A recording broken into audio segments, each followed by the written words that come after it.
Hey everyone, I'm Peter Stories here to guide you today. If you use this video to drift off to sleep, please tap like, hit subscribe, and drop a comment telling me where you're watching from and what time it is there. Now settle in, get cozy, and let yourself relax.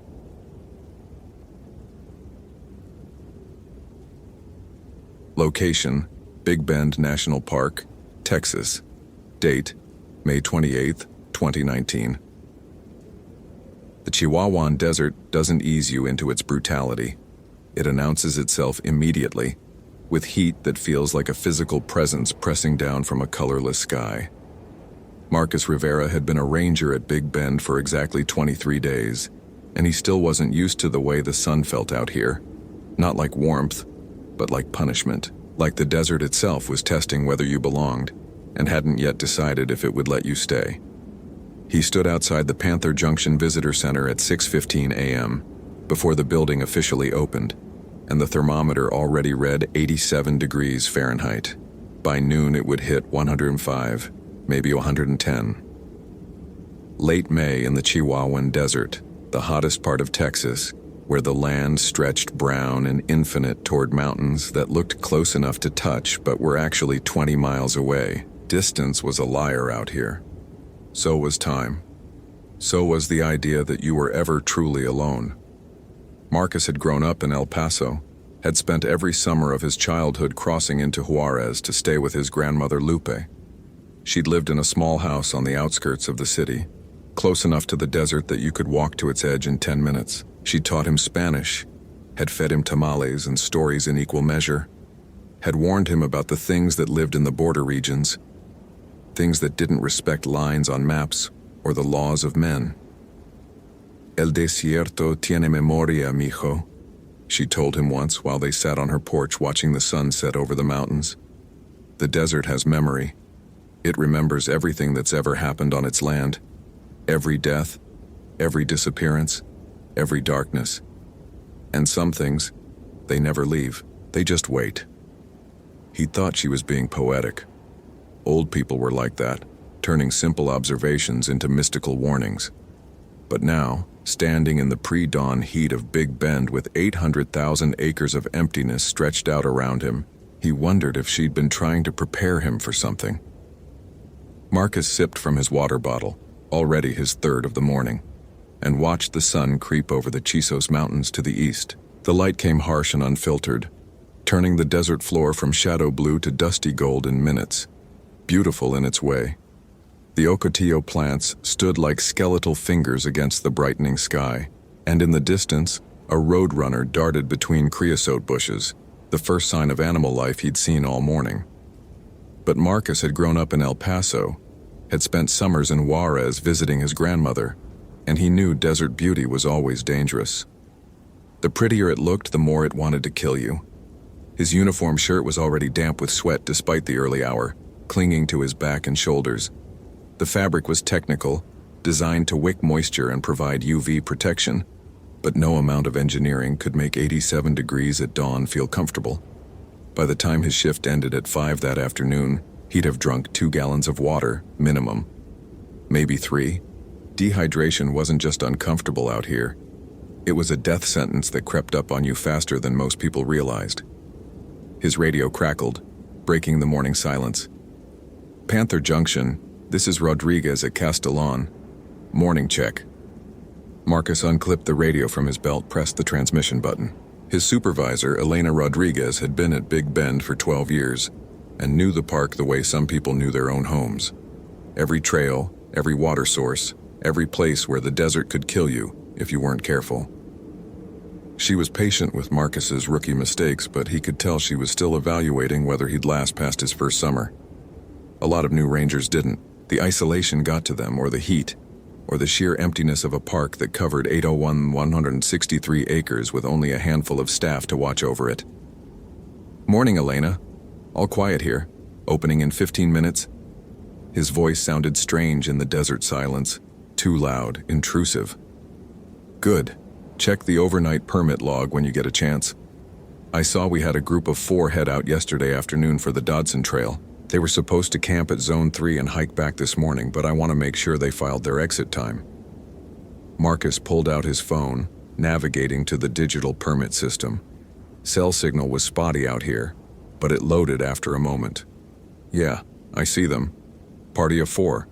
Hannah Lee, Ethan Brooks, Chloe Martinez, Derek Walsh, all from Austin. Exit time listed as 9 a.m. today. Okay, just keep an eye out. Dodson's not a hard trail, but people underestimate the heat this time of year. Make sure they took enough water. Elena paused, and when she spoke again, her tone had shifted to something more serious. And Marcus, if they're not back by 10:30, call me. Don't wait until noon or start thinking they're just running late. Out here, late can mean dead.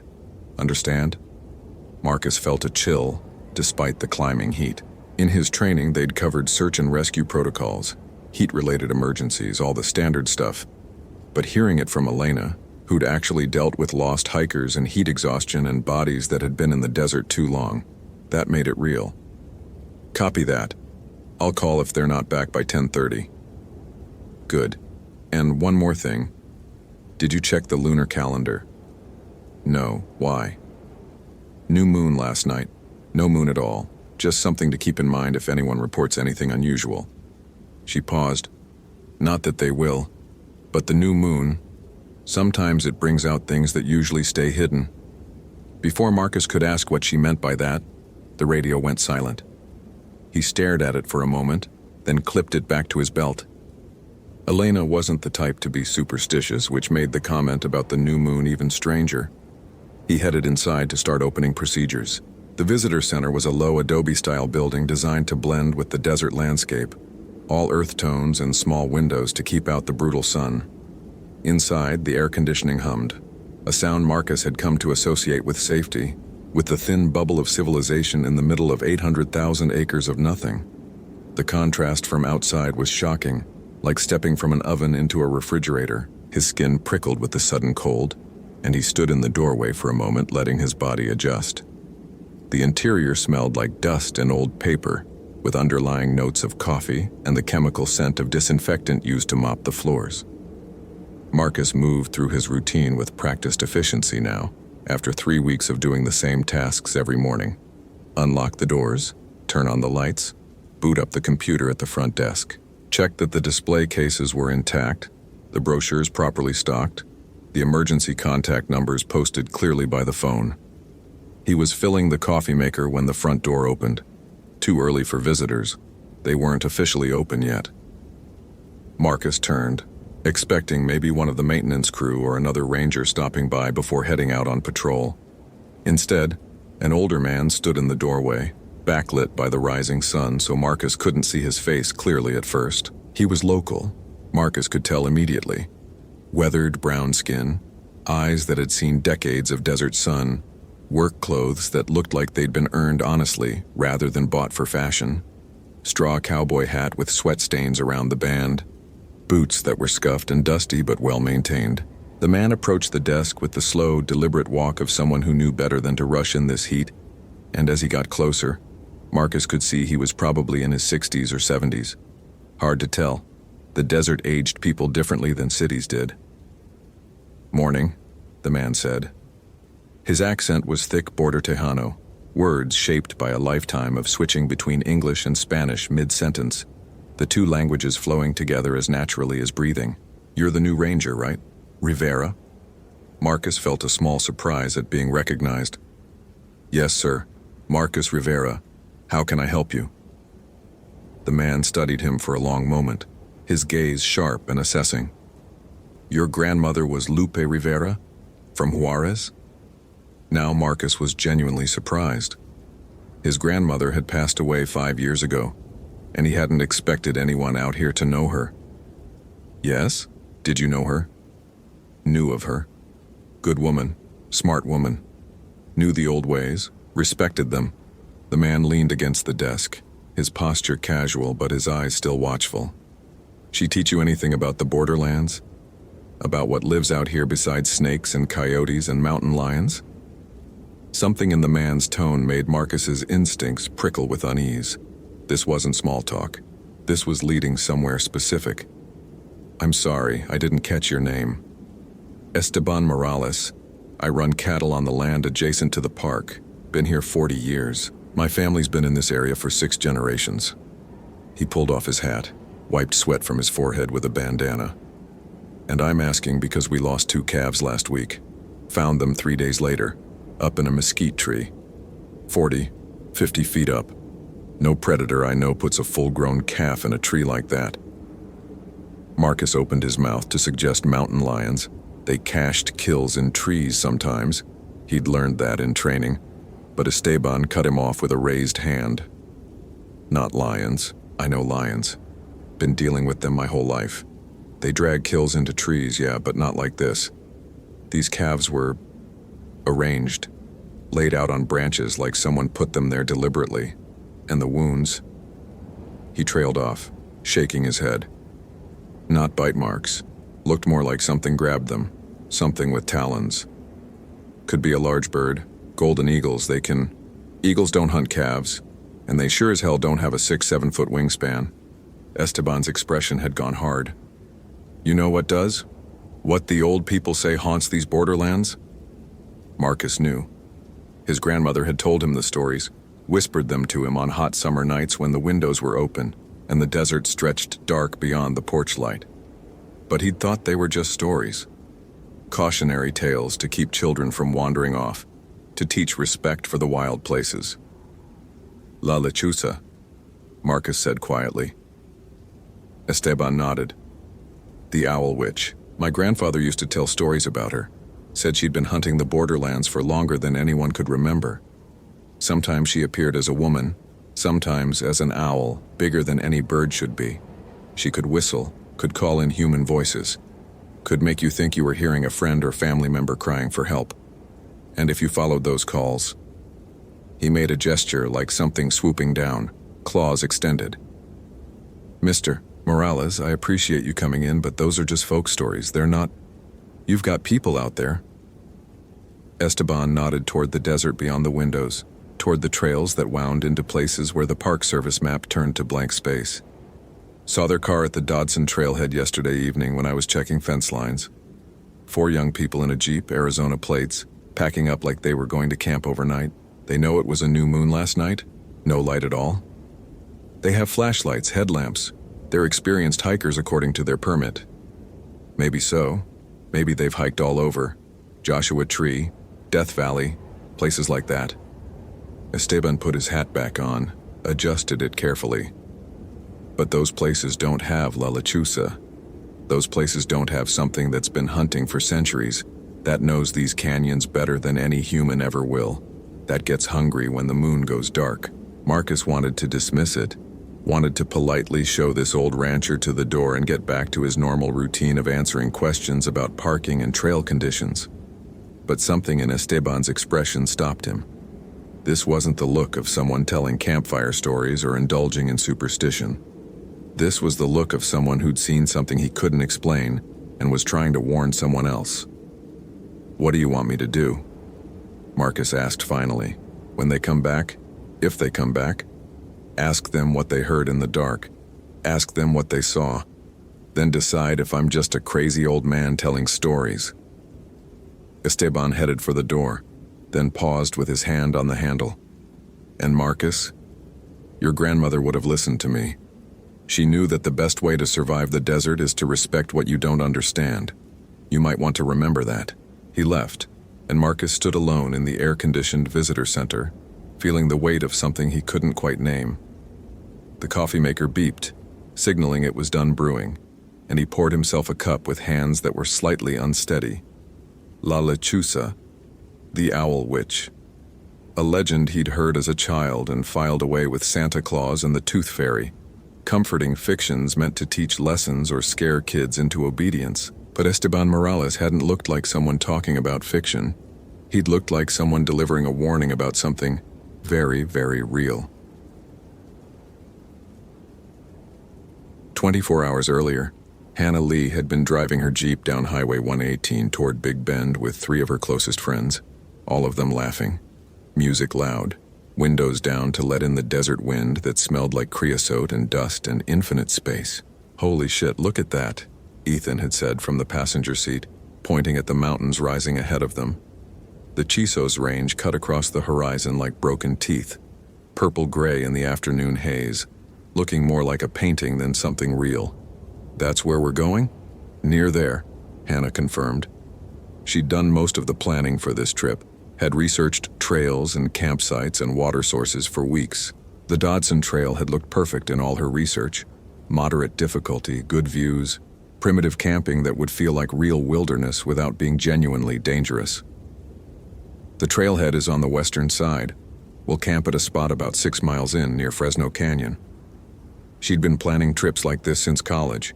Group adventures to national parks, mountains, deserts, anywhere they could disconnect from the endless digital noise of their lives in Austin. Hannah was 26 now, worked in marketing for a tech company, and needed these escapes more than she used to. The city felt suffocating sometimes, all concrete and traffic and people. Out here, with 800,000 acres of emptiness and her best friends and nothing to do but walk and breathe and exist, she felt like herself again. "How hot is it going to get?" Chloe asked from the back seat. She was already sunburned from their stop at Santa Elena Canyon earlier that day. Despite the SPF 50 she'd applied liberally, her skin was the kind that burned rather than tanned, a constant struggle in a state where the sun felt personal in its aggression. Derek, sitting beside her, checked his phone. "Weather app says 104 tomorrow." Jesus. And I thought Austin summers were bad. "We'll start hiking around 4, Hannah said. "Do most of it in the evening when it's cooler, make camp before dark, then hike out early tomorrow before it gets brutal. We'll be back at the car by 9:30 at the latest. Easy day." It was a good plan. A solid plan based on research and experience. Hannah had done plenty of desert hiking before. Joshua Tree multiple times, Death Valley, parts of Big Bend on previous trips. She knew about heat exhaustion, about water requirements, 1 liter per hour of hiking, more if it was over 100 degrees, about not underestimating the sun just because you felt fine in the moment. What she didn't know, what no guidebook or hiking app could have told her, was that some things in the desert didn't care about your planning. Some things were older than plans, older than maps, older than the idea that humans could navigate wilderness safely if they just followed the right protocols. They reached the Dodson trailhead at 4:30 p.m., later than Hannah had wanted, but not dangerously so. The parking area was barely more than a widened shoulder, space for maybe 3 vehicles. Empty except for a dusty pickup truck that looked like it had been there for days, maybe weeks. Hannah felt a small thrill at that. They'd have the trail to themselves, maybe the whole canyon. True wilderness experience, the kind you couldn't get at more popular parks. The heat hit them like a physical blow when they got out of the air-conditioned Jeep. Hannah's sunglasses fogged immediately, and she had to wipe them on her shirt before she could see clearly. The temperature had dropped slightly from its midday peak, but it was still over 100 degrees, and the sun beat down with that particular desert intensity that seemed designed to remind humans they didn't belong here. "Fuck, it's hot," Ethan said, already reaching for his water bottle. "Language," Derek teased, but he was sweating too, and they'd only been outside for 30 seconds. They geared up, checking and rechecking their supplies. Hannah had made everyone show her their packs before they left Austin, wasn't taking any chances with people who thought winging it was an acceptable hiking strategy. 4 liters of water each, plus 2 extra gallons in camp that they'd carry in turns. Food for dinner and breakfast. First aid kit, map, compass, GPS device with fresh batteries, headlamps and flashlights, emergency shelter, sunscreen, bug spray, toilet paper, hand sanitizer. Everything by the book, everything careful. "Everybody ready?" Hannah asked, shouldering her pack. It was heavy, probably 40 pounds with the water, but she'd trained for this, had done weekend hikes with a weighted pack for the past month. "Ready," they chorused. They signed the trail register, Hannah writing carefully. "Party of 4H. Lee, E. Brooks, C. Martinez, D. Walsh. Entry, 4:47 p.m., May 27th. Expected exit, 9:01 a.m., May 28th. Her handwriting looked neat and confident on the page, like someone who knew what they were doing, who'd thought of everything. The trail began easy, a well-worn path through creosote bush and ocotillo, heading gradually upward toward the foothills. The creosote smelled sharp and medicinal in the heat, and their boots kicked up small clouds of dust with each step. Within 5 minutes, Hannah's shirt was soaked with sweat. Within 10, she'd drunk half a liter of water. The desert stretched around them in shades of brown and gray and dusty green, not the lifeless wasteland people imagined, but a landscape full of careful life that knew how to survive in impossible conditions. Beryl cactus hunched like little green spheres, conserving water. Ocotillo plants waved their spiny branches at the sky. Century plants thrust up their flowering stalks, spending everything they had on one spectacular bloom before dying. For the first hour, everything was perfect. They made good time, joking and talking, stopping occasionally to take photos of the landscape. Hannah took several shots of the Chisos Mountains, trying to capture the way they looked purple in the distance, trying to get the scale right. But photographs always failed to convey the enormity of the desert, the way it made you feel small and temporary. Ethan was telling a story about a disastrous camping trip in Colorado, where their tent had blown away in the night, and everyone was laughing. Chloe kept stopping to identify plants. She was in grad school for botany, and got genuinely excited about things like different species of sage. Derek had brought his harmonica, and would occasionally play a few bars of something bluesy and mournful that seemed to fit the landscape. They were having fun. They were doing everything right. And none of them noticed how quiet the desert had become, how all the birdsong had stopped, how even the insects had gone silent. None of them noticed they were being watched. Around 6 p.m., as the sun started its descent toward the horizon, Derek called for a water break. They'd covered about 4 miles, were making better time than Hannah had estimated. She felt pleased with herself, with the group, with the whole trip. This was what she'd needed: space and sun and the simple pleasure of putting one foot in front of the other. "This place is insane," Ethan said, drinking deeply from his water bottle. They'd stopped in the thin shade of a juniper tree, the only shelter in sight. "Like, actually insane. Look at all that nothing."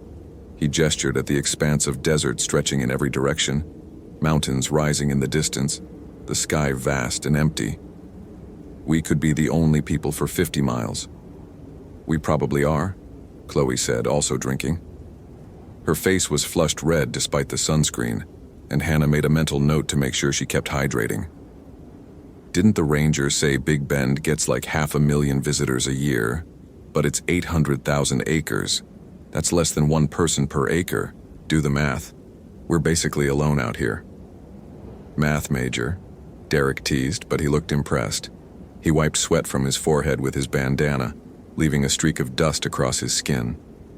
They kept hiking as the sun dropped lower, and the desert began its transformation from hostile oven to something almost beautiful.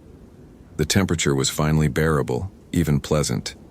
The light turned golden, then orange, then deep purple. Shadows lengthened across the canyon floor, and the mountains seemed to glow from within.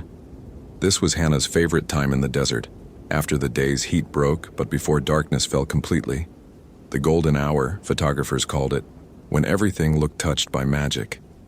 They reached their planned campsite just as the last light faded, a flat area on a slight rise, protected from wind by a semicircle of rock outcroppings. Hannah had picked it from the satellite imagery, and it looked even better in person. Natural shelter, good drainage in case of flash floods, and positioned so they'd get the sunrise in the morning. "Perfect spot," Derek said, dropping his pack with an audible sigh of relief. They set up their 2 tents efficiently, Hannah and Chloe in one, Derek and Ethan in the other. Hung their food bags from a juniper tree 20 feet away, high enough that no animals could reach them. Set up their little camp stove on a flat rock. Everything by protocol, everything careful, everything right. The darkness came fast once the sun was gone, faster than it ever did in the city. No streetlights out here, no glow from nearby buildings or passing cars, just the rapid transition from twilight to complete darkness. And tonight, with the new moon, there was no natural light at all, just stars, thousands of them, so bright and numerous that Hannah could actually see her shadow cast by starlight. "No fire?" Ethan asked. Hannah shook her head. "Probably not necessary. It's still warm, and we don't want to attract attention if there are any rangers patrolling. She pulled out her headlamp, clicked it on. The LED beam cut through the darkness, harsh and artificial. Besides, fires are kind of a pain to build in the desert anyway. Not enough wood. Attention from rangers or attention from something else?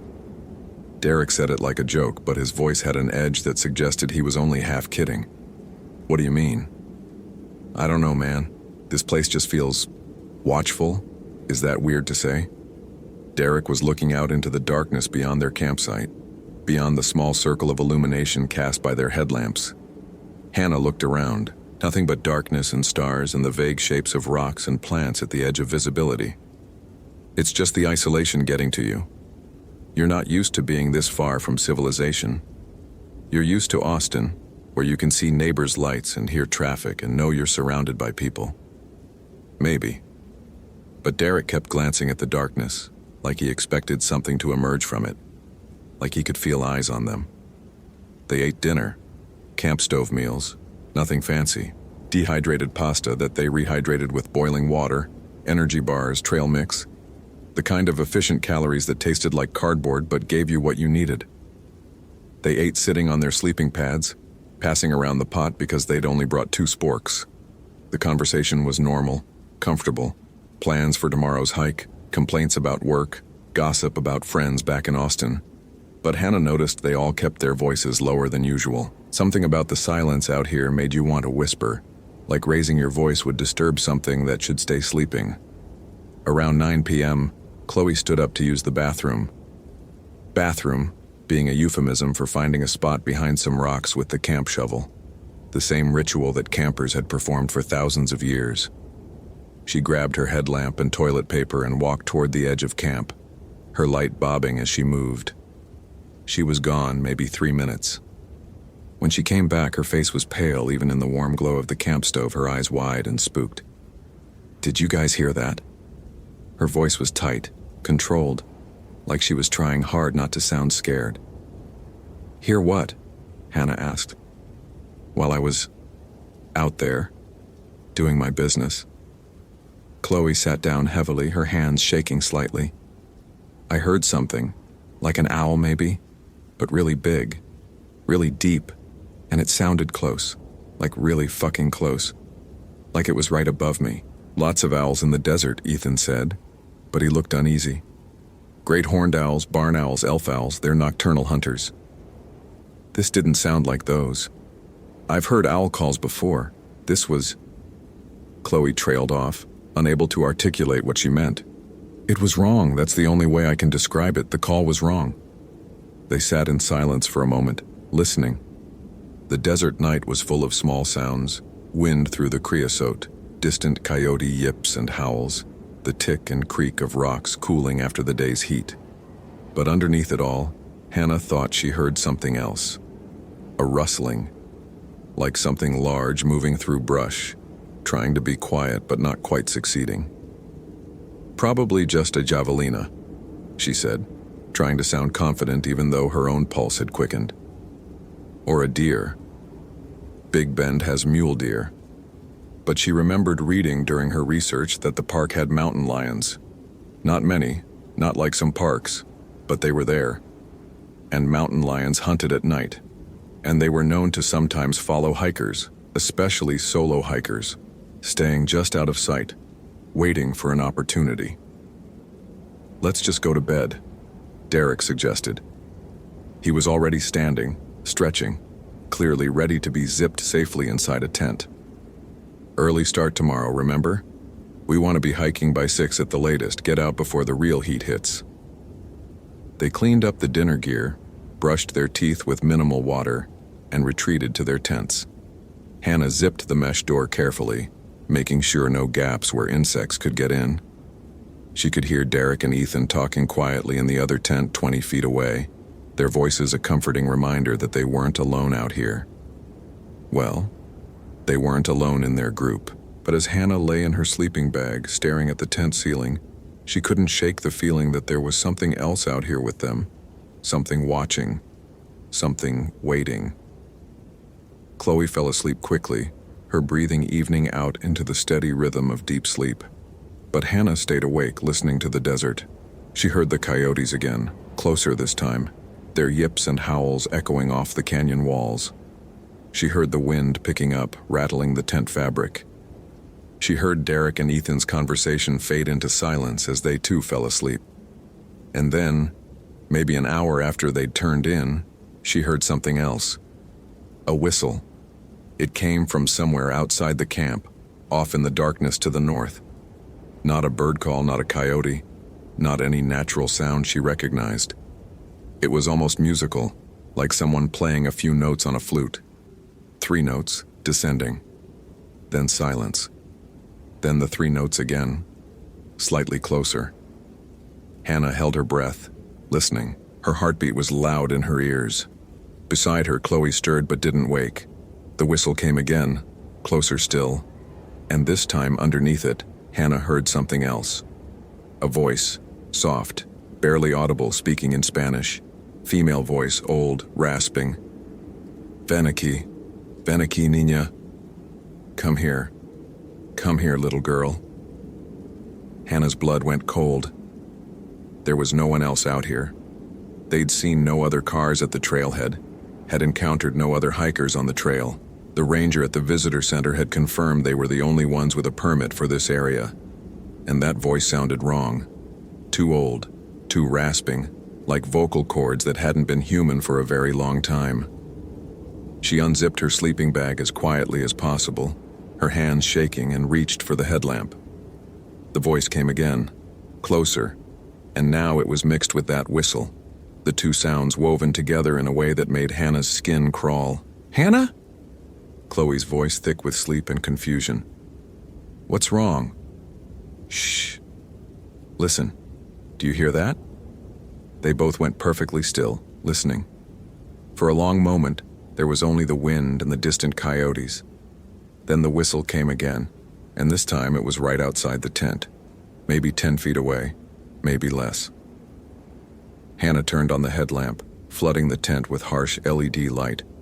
In the glow, she could see Chloe's face, pale and frightened, and she could see something else. The mesh door was bulging inward slightly as if something had pressed against it from outside. Hannah could make out the impression of something large, something with a curved shape that could have been a beak or a face, or... The mesh bulged further, and Hannah heard a sound that would haunt her dreams for years afterward. A clicking, like talons tapping on glass, but deeper, more resonant, and underneath it that voice again, no longer whispering. Ven aquí, niña. Sal y juega conmigo. Come here, little girl. Come out and play with me. Whatever was pressing against the mesh suddenly pulled back, and Hannah saw it in the split second before it disappeared. A silhouette against the stars. Enormous. Wings spread wide, maybe 15 feet across. The shape of an owl, but far too large, impossibly large, and with something wrong about its outline. Something that suggested it wasn't entirely bird.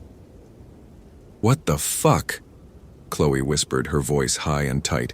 What the fuck? What the fuck? What the... Guys! Derek's voice from the other tent, sharp with panic. Something's out here. I can see shadows moving. Hannah made a decision, the kind of split-second choice that changes everything. Everyone get up, get dressed. We're hiking out, right now. In the dark, Ethan protested, his voice muffled through the tent fabric. We can barely see. Now. Right now. Get your boots on, get your pack, get your headlamp. We are leaving this camp right now. Maybe if they'd stayed in the tents. Maybe if they'd waited until dawn.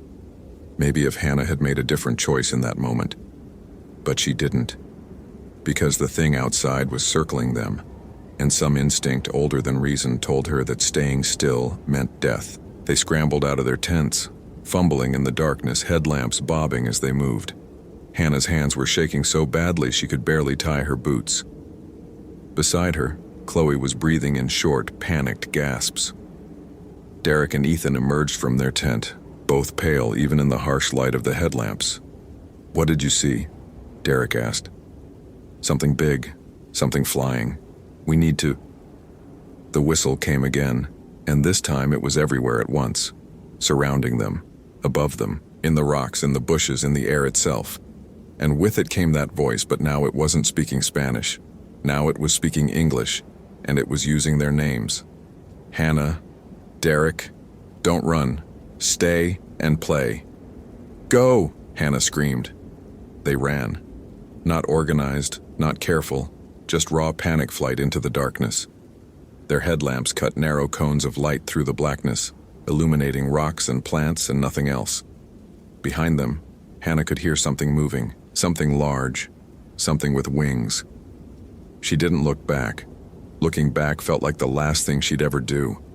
They'd been running maybe 5 minutes, maybe 10. Time had lost all meaning in the panic, when Derek started screaming. Above us! It's above us! Hannah looked up and saw it silhouetted against the stars. Enormous, wings spread impossibly wide, gliding silent as death. And as it passed overhead, she saw its face. Human. Almost human. A woman's face, but stretched and distorted, set into an owl's skull that was the size of a car hood. Eyes that reflected their headlamps like mirrors. A mouth that was too wide, full of teeth that no bird should have. It dove. Derek, who was slightly behind the others, raised his hiking pole like a weapon. Get away from us! The thing, La Lechuza, Hannah's terrified brain supplied, the owl witch from the stories, grabbed Derek with talons the size of kitchen knives. He screamed, a sound of pure terror and agony as it lifted him. Lifted him like he weighed nothing, like he was a mouse being grabbed by an ordinary owl. Derek! Ethan lunged for his friend, managed to grab Derek's ankle. For a moment they were connected. Ethan pulling down, the creature pulling up, Derek screaming between them. Then the creature adjusted its grip and pulled harder, and Derek was gone, lifted up into the darkness, his screams echoing off the canyon walls, growing fainter and fainter until they stopped, until there was only silence. Hannah stood frozen, her headlamp pointing up at the empty sky where Derek had been a moment ago. Beside her, Chloe was sobbing.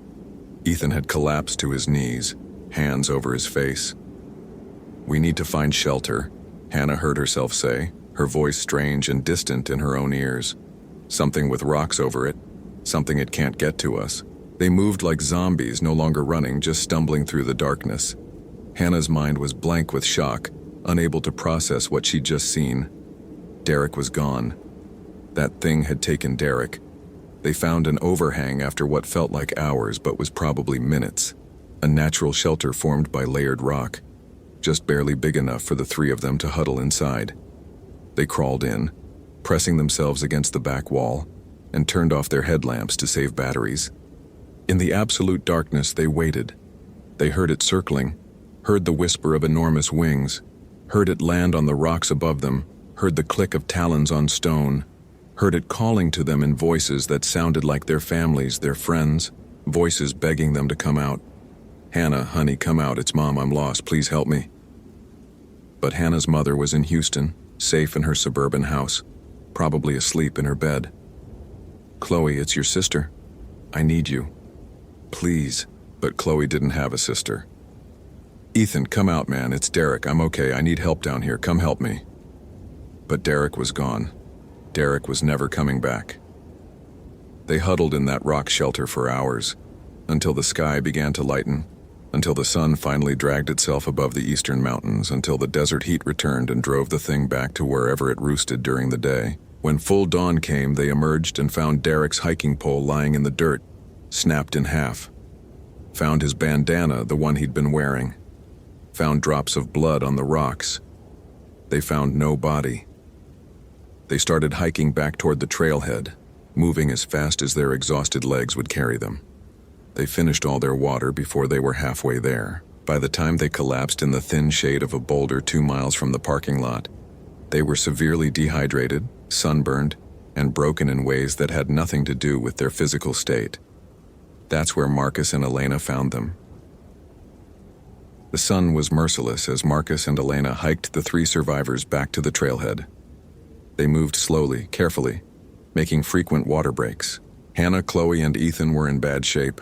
Dehydrated, sun-damaged, clearly traumatized. They barely spoke except to answer direct questions. Marcus called in the helicopter evacuation from the parking lot, and they waited in the shade of the Jeep until the medical team arrived. While they waited, Marcus tried to get information about Derek. "He was with us last night," Hannah said, her voice flat and mechanical. "We were camping. Something attacked us. It took him." "What kind of something?" Elena pressed gently. Hannah just shook her head, tears streaming down her sunburned face. "You won't believe me. Try us." So Hannah told them. About the whistle, about the voice speaking Spanish, about the enormous owl thing with a human face, about how it had grabbed Derek and flown away with him, about how they'd heard his screams fade into nothing. Marcus exchanged a glance with Elena. She looked grim but not surprised. "We'll mount a search," Elena said. "Full recovery operation. If your friend is out there, we'll find him." But her expression told Marcus what she really thought. They wouldn't find Derek Walsh. Not alive. Maybe not at all. The helicopter arrived 20 minutes later, the rotors beating the hot air into submission. Paramedics loaded the 3 survivors onto stretchers, started IVs, began treating them for severe dehydration and exposure. Marcus stood back watching them being lifted away and tried to process what Hannah had told him. La Lechuza, the owl witch. The thing Esteban Morales had warned him about that very morning. "We're going back out," Elena said, checking her GPS. "We need to document the campsite, look for any sign of Walsh." They hiked back in, following the trail and then the drag marks and scattered gear that marked where the group had fled. They found the abandoned campsite first. Tents shredded, sleeping bags torn, food bags still hanging untouched. Then they followed the path of destruction through the brush, finding pieces of gear, drops of blood, and finally, Derek's broken hiking pole. What they didn't find was Derek. They searched for hours, calling his name, checking every gully and rock formation within a mile radius. Elena photographed everything: the enormous talon prints in the dirt, the claw marks on the rocks, the blood spatter that suggested violence. By the time they hiked back out, it was late afternoon and Marcus's radio had been silent for hours. No cell signal this deep in the park, no way to call for backup or update. They were on their own. At the trailhead, Marcus checked his messages and found texts from the hospital where Hannah, Chloe, and Ethan had been taken. All 3 were being treated and would survive physically. Psychologically was another question. His phone buzzed with a new message as he was reading the others. Unknown number. "This is Esteban Morales. I told you this morning. The young man who is missing, the Park Service won't find him. But I know where to look. Meet me at Castellon Historical District at sunrise tomorrow if you want the truth."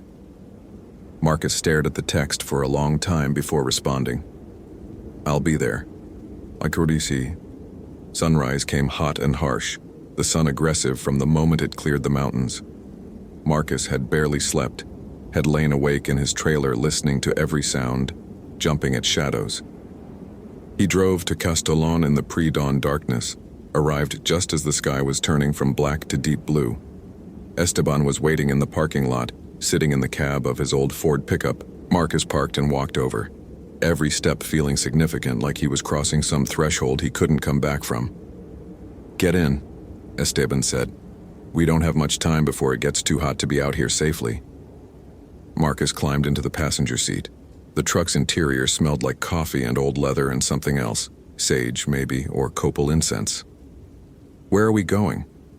"You want to understand what you're dealing with. You need to see where it nests, where it takes what it kills." Esteban started the engine. "But I need you to promise me something first. What you're about to see, you don't report it, not officially. You take photographs if you need to. But the Park Service doesn't send teams out there, doesn't make it official. Understand? Why not? Because some things are better left alone. Because you start poking around its nest, it might decide to hunt more actively. Might decide to hunt you specifically." Esteban fixed Marcus with a hard stare. "Your grandmother understood this. There are some battles you don't pick because you can't win them. The best you can do is warn people and hope they listen." Marcus wanted to argue, wanted to insist there had to be a way to stop this thing, to kill it, to make the park safe. But looking at Esteban's weathered face, at eyes that had seen more desert than Marcus could imagine, he knew the old man was right. "I promise," Marcus said quietly. They drove on increasingly rough roads, finally parking where the road ended and the real desert began. Esteban led the way on foot, moving with surprising speed for a man his age. They hiked for maybe 2 miles, the sun climbing, the temperature already past 90 degrees even at 7 a.m. Then Esteban stopped, pointing at a rock formation ahead. Tall spires weathered by millennia of wind and water into shapes that looked almost architectural, almost deliberately shaped. That's where it roosts during the day. The formation rose maybe 100 feet, with numerous cracks and overhangs where a large bird could shelter from the sun. And at the base, in a cave-like depression, Marcus saw them. Bones. Human bones. Dozens of them, scattered and broken and sun-bleached white. Skulls with marks that looked like talon gouges, rib cages crushed, femurs snapped. Remains that had been here for days or weeks or years, picked clean by the sun and scavengers. "Jesus Christ," Marcus breathed. "It's been hunting here for a long time," Esteban said quietly. "My grandfather knew about it. His grandfather before him. The rangers don't talk about it because who would believe them? But we know. Those of us who live on the border who understand that some things are older than laws and borders and rational explanations." Marcus pulled out his phone, hands shaking, and started taking photographs. Evidence. Proof. Though proof of what, he wasn't entirely sure. That a monster was real? That the stories were true? "You won't find your missing hiker here," Esteban continued. "It drops the bones when it's done. Could be anywhere in 50 square miles. Desert scavengers will have scattered what's left. In a week, there won't be anything to find. There has to be a way to stop it. To kill it." Marcus's voice came out harder than he'd intended, anger mixing with grief for a young man he'd never met. Esteban looked at him with something like pity. "You kill this one, another takes its place. That's how curses work, mijo. The thing wearing the owl shape isn't the problem. The curse itself is the problem. The hunger that never dies, that gets passed from one witch to the next, that's been hunting these borderlands for longer than anyone remembers. You don't break a curse that old without paying a price yourself. Usually a price too high to be worth it. So we just let it keep hunting? Keep killing? No, we warn people. Keep them off the trails after dark, especially during the new moon. Make sure they understand the desert isn't safe, isn't tame, isn't just another place to take selfies and post on Instagram." Esteban turned away from the bone field. "That's all we can do. That's all anyone's ever been able to do." They hiked back in silence. Marcus's mind was racing, trying to process what he'd seen, what it meant, what he was supposed to do with this information. Report it and be laughed at, stay silent and live with the knowledge that something was out there hunting, and people were going to die. At the truck, Esteban turned to him. "Your grandmother was smart because she respected what she didn't understand. You want to last out here, you do the same. Accept that some things can't be explained, can't be stopped. Only survived." Marcus drove back to Panther Junction alone, those words echoing in his head. Accept that some things can only be survived. Not defeated, not conquered, not controlled. Just survived. He'd thought being a ranger meant protecting people, keeping them safe. But out here in Big Bend, in the desert that remembered everything, maybe the best you could do was warn them, and hope they listened before it was too late. McDundabustard and the search for Derek Walsh officially began that afternoon with a full team. Search and rescue from 3 counties, cadaver dogs, drone operators, all the technology modern search efforts could provide. Marcus participated, hiking back to the area where Hannah said Derek had been taken, helping to establish a grid search pattern. They found nothing that first day, or the second, or the third. On day 4, the dogs hit on something near the confluence where the group had been camping. Everyone's hopes rose. Maybe they'd finally found him. Maybe there would be closure for his family. But when they excavated the area, all they found were bones. Old bones, decades old at least, from someone who'd gone missing long before Derek Walsh was even born. More bones in the desert. More proof that La Lechuza had been hunting here for a very long time. The search continued for 8 days total. They combed every canyon and gully within a 10-mile radius. They used thermal imaging drones, cadaver dogs, ground-penetrating radar. They found nothing except more old bones in places bones shouldn't be, more evidence of deaths that had never been officially recorded. On day 9, the search was officially suspended. Derek Walsh was declared missing, presumed dead. The official report cited, "Suspected large predator attack, possibly mountain lion," without any real evidence to support that conclusion. Just the need to write something that wouldn't make the Park Service look incompetent or crazy. Marcus filed supplementary reports containing witness statements about an owl-like entity of unusual size. He attached his photographs of the bone field, the talon prints, the claw marks. He documented everything carefully, professionally, knowing that someone in some office would read it and then file it away under unsolved anomalies and never think about it again. Hannah, Chloe, and Ethan were released from the hospital after 3 days of treatment. None of them would talk to the media beyond a prepared statement. None of them would return Marcus's calls when he tried to reach out for additional information. He understood. He was a reminder of the worst night of their lives, of watching their friend die in the most horrific way imaginable. Better to pretend he didn't exist. Marcus went back to work because he had no choice. His transfer request had been denied. Budget cuts, personnel shortages, all the usual bureaucratic excuses. He was stuck at Big Bend, at least for now. So he greeted visitors, answered questions about trail conditions and camping permits, led educational talks about desert ecology and wildlife. But everything felt different now. The desert wasn't just beautiful and dangerous in the normal ways. It was actively malevolent in ways he couldn't admit to anyone except Elena and Esteban. It had teeth and wings and hunger, and it remembered everyone who'd seen it. 3 weeks after the incident, Marcus was closing up the visitor center at 10 p.m. after a late shift. He was alone, the parking lot empty, the desert dark beyond the reach of the exterior lights. He was locking the front door when he heard it. Whistling.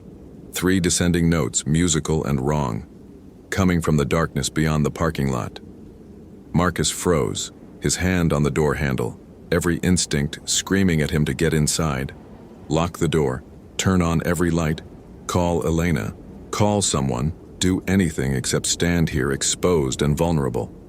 The whistling came again, closer, and then a voice speaking in Spanish, in an accent that sounded exactly like his grandmother's, that remembered voice from childhood that had told him stories and warned him about the desert.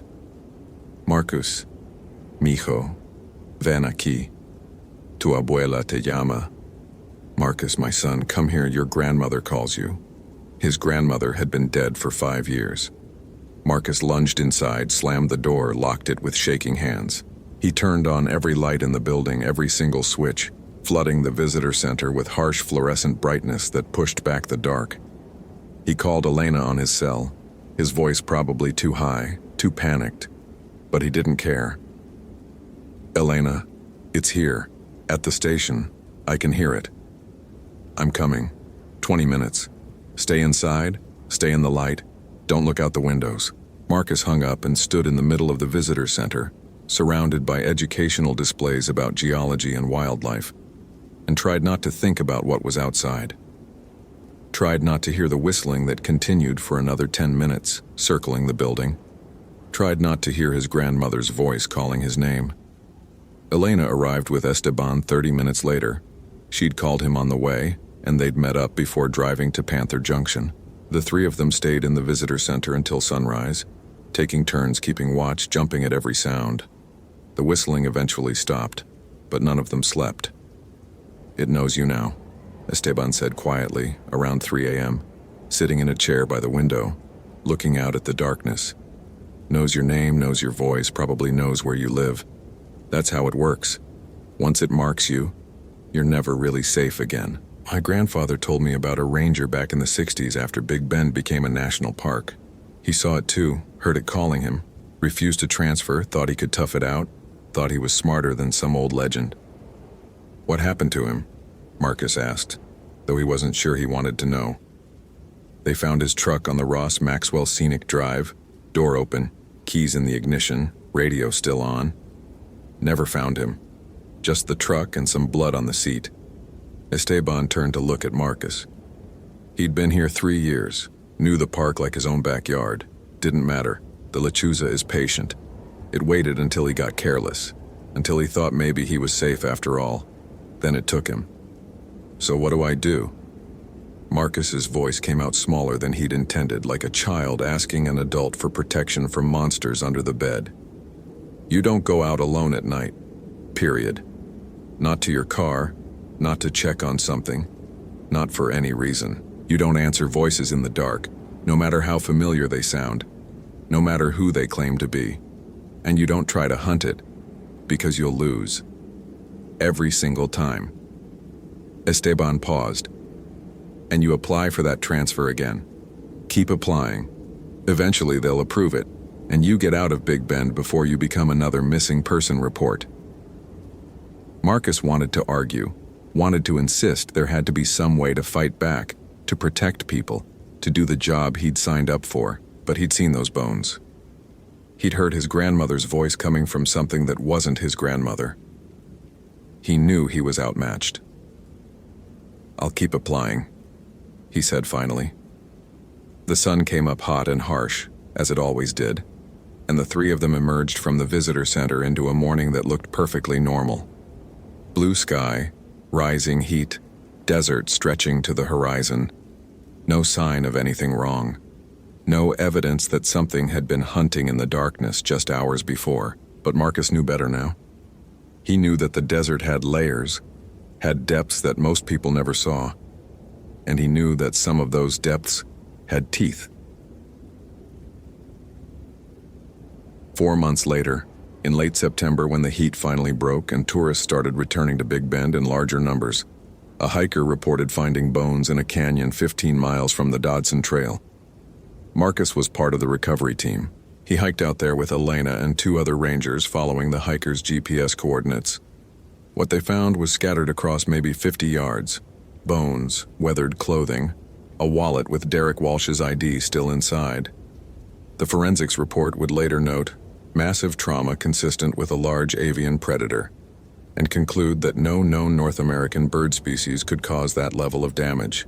The report would note this discrepancy and offer no explanation, because there was no explanation that would fit in an official document. Derek Walsh's family buried an empty coffin because there wasn't enough of him left to bury. Marcus attended the memorial service in Austin on his day off. Hannah, Chloe, and Ethan were there. They saw him, recognized him from his uniform even though he was wearing civilian clothes, and turned away. He understood. He was a reminder of the worst night of their lives, of the moment their world stopped making sense. He didn't try to talk to them, just paid his respects and left. He drove back to Big Bend alone, arrived after dark because he'd stayed too long at the service, and as he pulled into the ranger station parking lot, he saw something perched on the roof of the visitor center. A shape. Massive. Hunched. When his headlights hit it, it spread wings that had to be 15 feet across, maybe more. For just a moment before it lifted into the air and disappeared into the darkness, Marcus saw its face. Human eyes in an owl's skull. A mouth that was too wide, too full of teeth that no bird should have. And it was smiling. It made that whistling sound as it flew away. 3 descending notes that echoed across the empty desert. A sound that Marcus would hear in his dreams for years to come. Maybe for the rest of his life. He sat in his truck, engine still running, hands shaking on the steering wheel. He could leave. Could request that transfer again, insist on it, refuse to take no for an answer. Could leave Big Bend and never come back, let some other ranger deal with this nightmare. But Esteban's words kept echoing in his mind. Once it marks you, you're never really safe again. There was no leaving. No escape. The thing in the desert knew his name, knew his voice, knew where he lived and worked. It had marked him, claimed him, and geography wouldn't change that.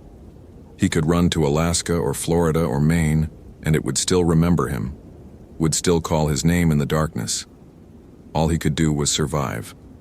One night at a time, one shift at a time. So Marcus got out of the truck, walked to his trailer, unlocked the door. Inside, he turned on every light and checked every window, made sure they were all locked, made sure nothing could get in. He brewed coffee even though it was late, needing something to do with his hands, needing the ritual of normal tasks to convince himself the world still made sense. And every night after that, when darkness fell over the Chihuahuan desert, Marcus listened for the whistle. Listened for his name called in voices that should be silent. His grandmother, his mother, friends from college, voices of people who were hundreds of miles away or years dead, listened for the rush of enormous wings in the darkness outside his windows. And he never ever went outside after dark. Not alone. Not even to his truck.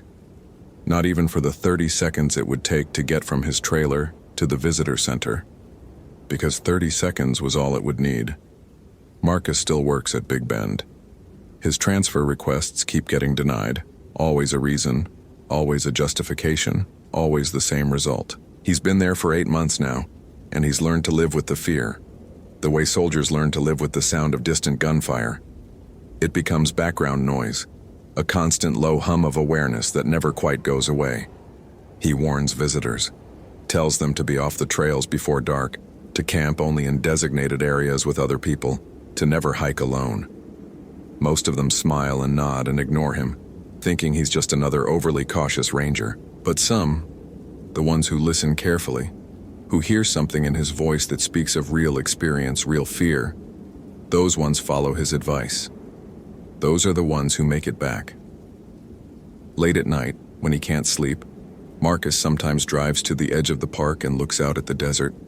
Thousands of square miles of emptiness, of rock and sand and darkness, and he knows that somewhere out there, something is looking back. Something with wings and talons and a human face. Something that knows his name and is waiting, patient as stone, for the moment when his guard drops or his fear fades or he simply forgets why he should be afraid. That day will come eventually. Marcus knows that. Everyone gets careless eventually. He just hopes it's not tonight. Incident Report, National Park Service Case. Big 2019-0528, M status, closed subject, Walsh, Derek, Dobb, 03-15-1993. Last known location, Dodson Trail, Big Bend National Park. TX dates, May 28 to 29, 2019. Summary.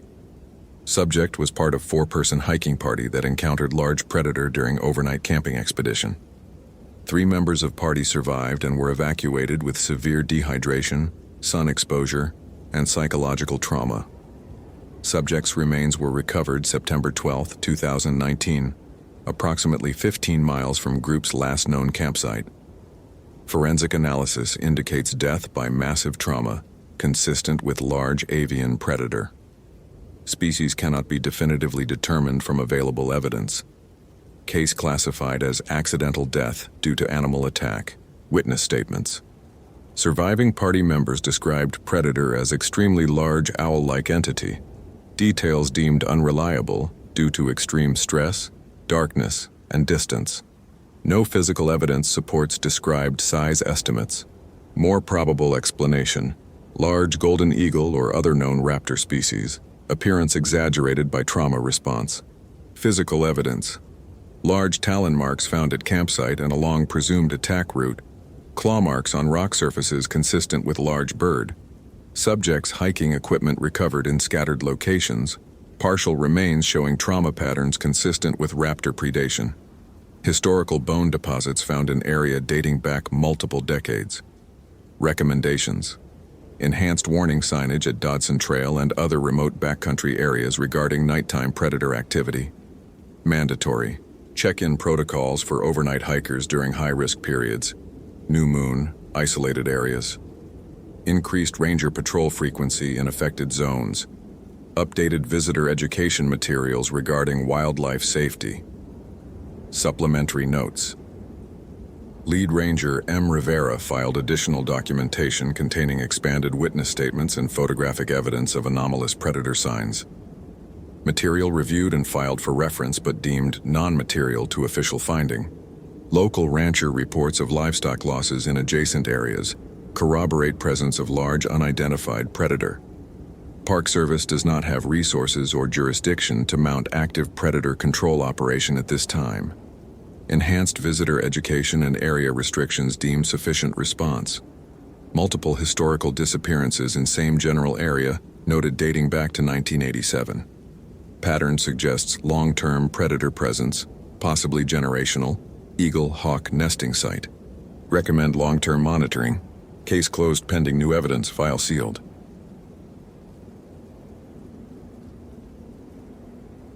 Location: Big Bend National Park, Texas. Date: June 8, 2019. James Hartley had exactly 7 days left. 7 days until retirement. 7 days until he could leave Big Bend behind and never think about it again. 7 days until he could trade the Chihuahuan Desert for a fishing cabin in East Texas, where the only thing he'd have to worry about was whether the crappie were biting. He stood on the porch of the Chisos Basin Ranger Station, coffee in hand, watching the sun rise over the mountains. The sky was already bleaching from deep purple to pale blue, and he could feel the heat building even at 6 in the morning. June in Big Bend meant triple-digit temperatures by noon, the kind of dry, relentless heat that could kill the unprepared in hours. James had spent 27 years learning to respect that heat, learning every trail and canyon and water source in this half-million-acre park that straddled the Rio Grande. 27 years was long enough. The coffee was terrible, bitter and over-extracted the way government-issue coffee always tasted. But James drank it anyway. Habit, routine, the same routine he'd followed for nearly 3 decades. Wake at 5:30, brew coffee, watch the sunrise, check the weather station, review the overnight reports, plan the day's patrols. This morning's weather was predictable. Clear skies, high of 107 degrees, low tonight around 77 degrees. No rain in the forecast. There never was. Big Bend averaged less than 10 inches of precipitation a year, most of it falling in brief, violent thunderstorms that sent flash floods tearing through the canyons. But not today. Today would be clear and hot and merciless. James finished his coffee and went inside to check the reports. The station was quiet this early. Sarah wouldn't arrive until 8, and Miguel was up at Persimmon Gap doing entrance station duty. James had the place to himself, which suited him fine. He'd always preferred working alone, especially these last few years. Less small talk, less having to pretend he gave a damn about whatever new initiative the superintendent was pushing. He sat down at the desk and pulled up the overnight incident log on the computer. Standard stuff mostly. A medical assist at one of the campgrounds, dehydration, treated and released. A locked keys and car call, resolved. 2 reports of suspicious wildlife behavior. James paused on that last one. 2 separate reports, both from the Chisos Basin campground, both filed around 11 p.m. last night. Campers reporting unusual owl activity. Multiple large owls circling the campground, making strange vocalizations, approaching closer to tense than normal owl behavior would suggest. James frowned. Big Bend had healthy populations of great horned owls, western screech owls and elf owls. Owls were nocturnal hunters. They hunted rodents, snakes, insects. They didn't circle campgrounds or approach tents. They avoided humans. He pulled up the full reports. The first was from a family in Site 47. Large owl, maybe 3 to 4 feet tall, kept landing on trees near our tent, made weird crying sounds, not normal hooting. Almost sounded like a woman crying. Kids were scared. Owl left around midnight. The second report was from a solo camper in Site 63. Woke up around 11:30 p.m. to see huge owl perched on my picnic table, maybe 10 feet from tent. Biggest owl I've ever seen. Eyes reflected my headlamp bright yellow. It stared at me for a long time, didn't fly away when I yelled. Finally left when I threw a rock near it. Unnerving. James sat back in his chair.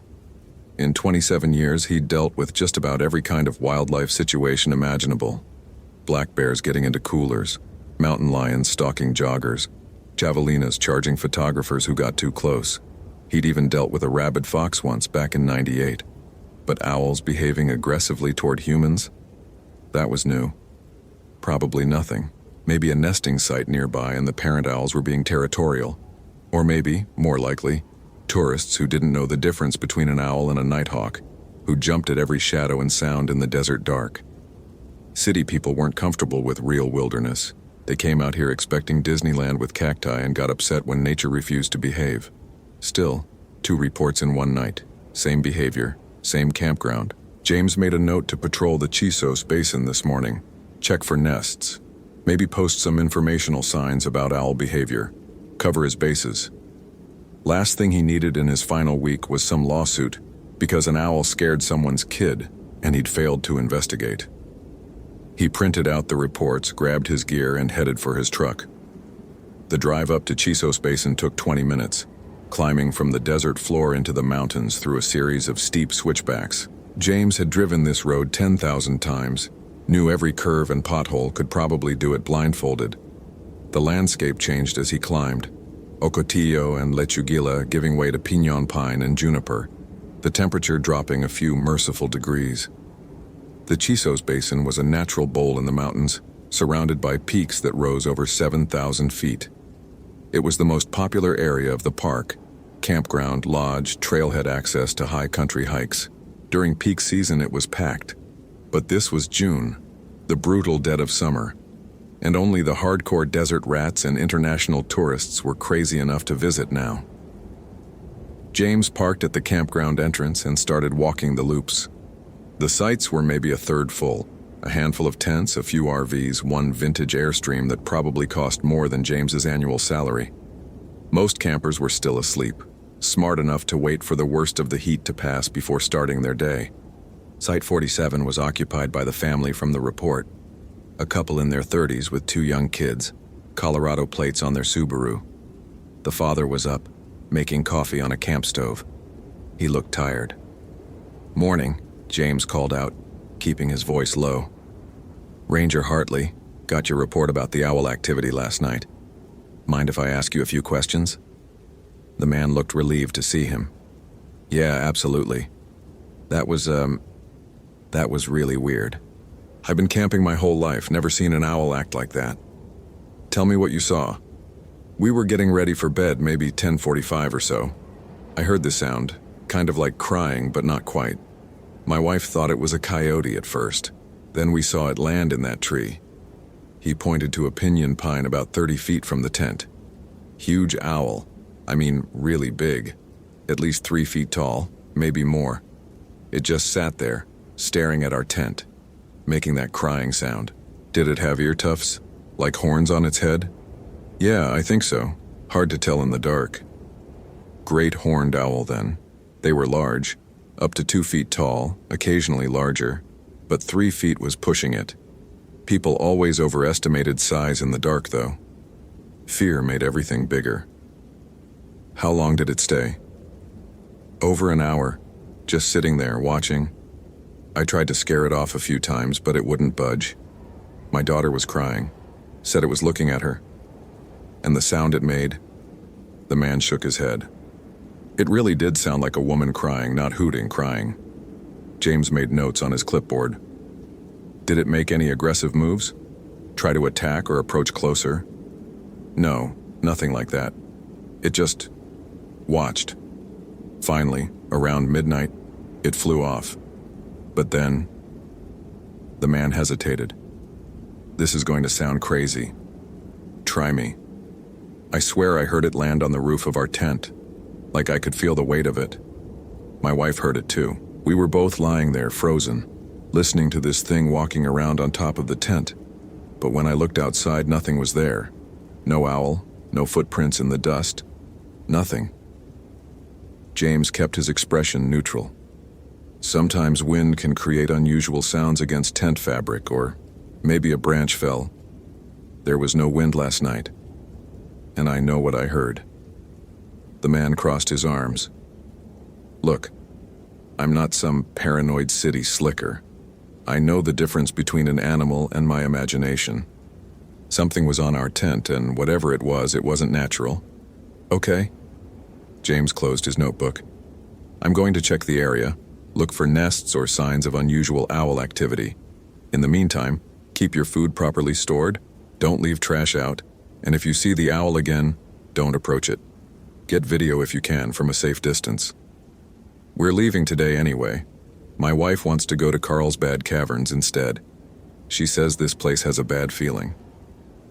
James had heard that before. Some people felt it, especially in the more remote areas of Big Bend. A sense of age, of something watching, of territory that had been sacred to indigenous peoples long before it became a national park, and still carried that weight. James had never felt it himself.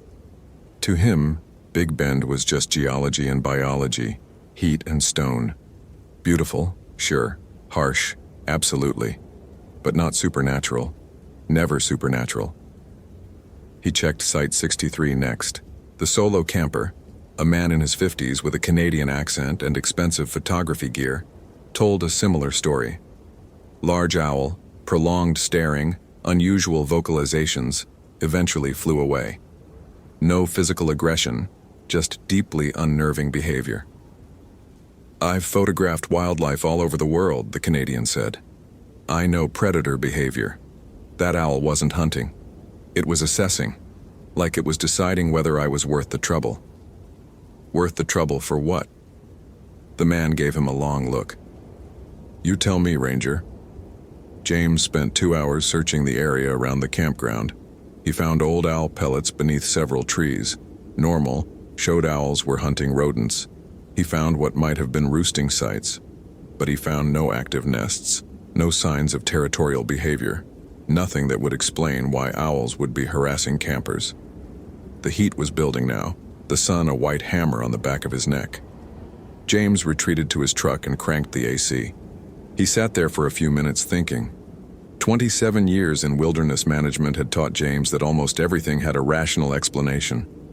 Mysterious lights, swamp gas or headlights reflecting off atmospheric conditions, strange sounds in the forest, tree branches rubbing, rocks falling, foxes screaming, animals acting weird, disease, habitat disruption, human food conditioning.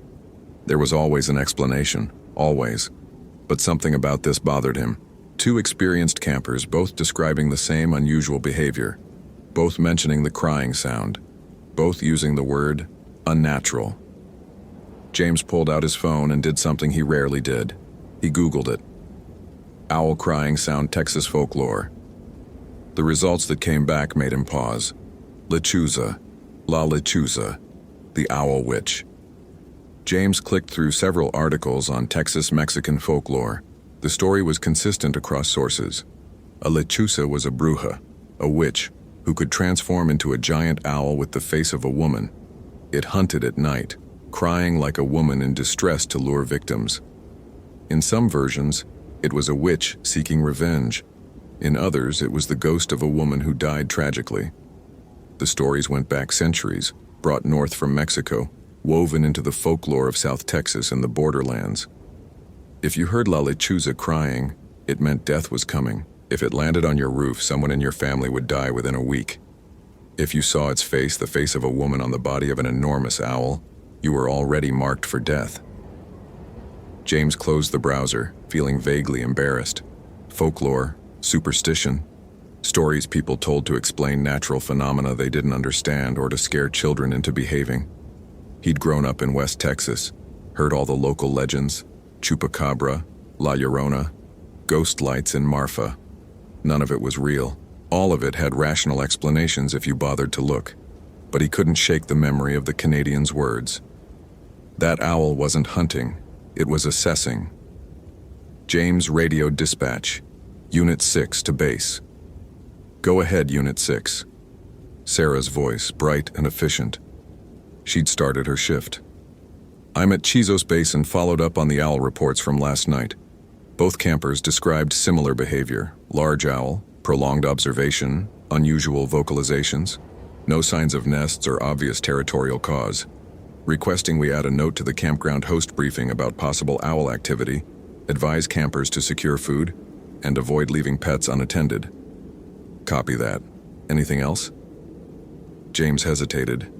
Then, has there been any pattern of owl reports recently? Last few weeks or months? A pause. Then Sarah's voice came back, curious. Actually, yeah. Now that you mention it, I've seen several reports. Mostly from the backcountry sites. Campers reporting owls circling campsites making weird sounds.